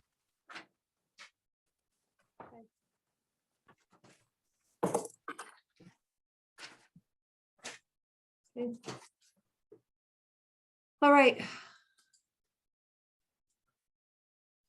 Fringe benefits, Michelle is not here. She's handling that, but we got her set up a little later than what we had planned. So she's not presenting today. Marie, you have all the information on the municipal insurance from, Yes, what little there is. okay, let me just see if I can find it. Hold on, just give me a second. Oh, there we are. Okay, so our insurance agents have had 4 meetings that were canceled because of either COVID or weather. So that he was not able to give me any information on Friday afternoon. And he said for now, just estimate a 10% increase. Ouch. Yes, I'm hoping that it's much lower than that. And he'll let me know as soon as he gets numbers back from them. That's the fee that the insurance company is charging, not our agent. Again, I think it's worst case scenario though, although if I remember correctly from our meeting with him, Marie, cybersecurity insurance, as much as we've done to make sure that we're in compliance and meeting all of their requests, that tends to be the driver, if I remember correctly, at least a portion of the driver of the rate increases. Right, So that's correct. Yep, hopefully that's what I recall. it's a lot less than 10%. Yes, hopefully. And then bonds, I don't have anything to do with, so. You want me to reach out? I'll reach out to Orla and just double check on that one. Yeah.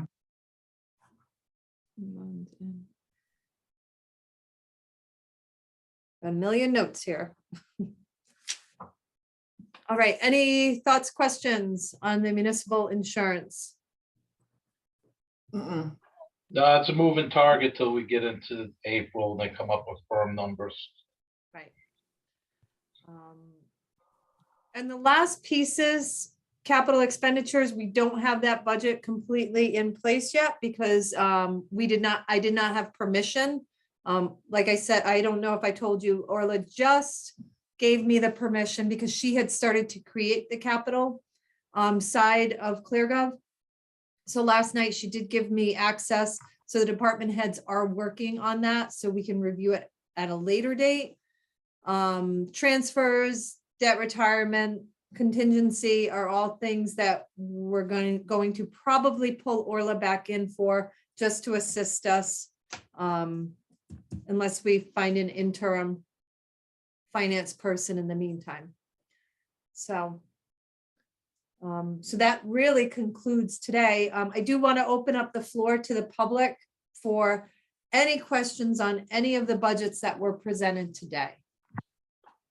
The floor is open for any citizen comments.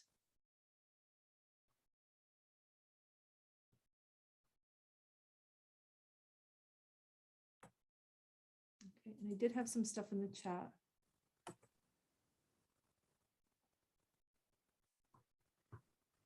Is the municipal item insurance a bid item? This is from Dick Trudeau, 192 Wager Road. Correct me if I'm wrong, Marie or Ken.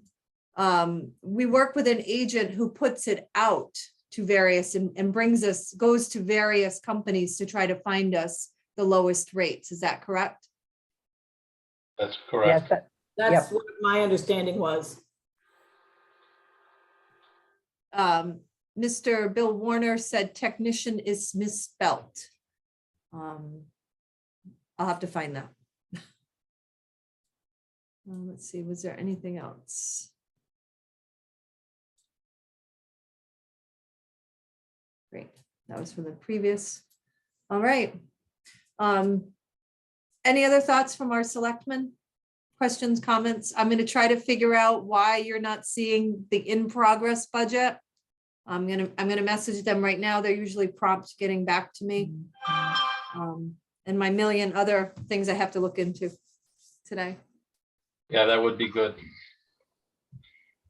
Definitely. I don't have anything else. Neither do I at this time. So I'll make a motion that we adjourn at 1:35 PM. I will second. We have a motion and a second. All in favor of adjournment, say aye. Aye. Aye. Thank you, everyone. We're adjourned. Thank you. Bye. Thanks.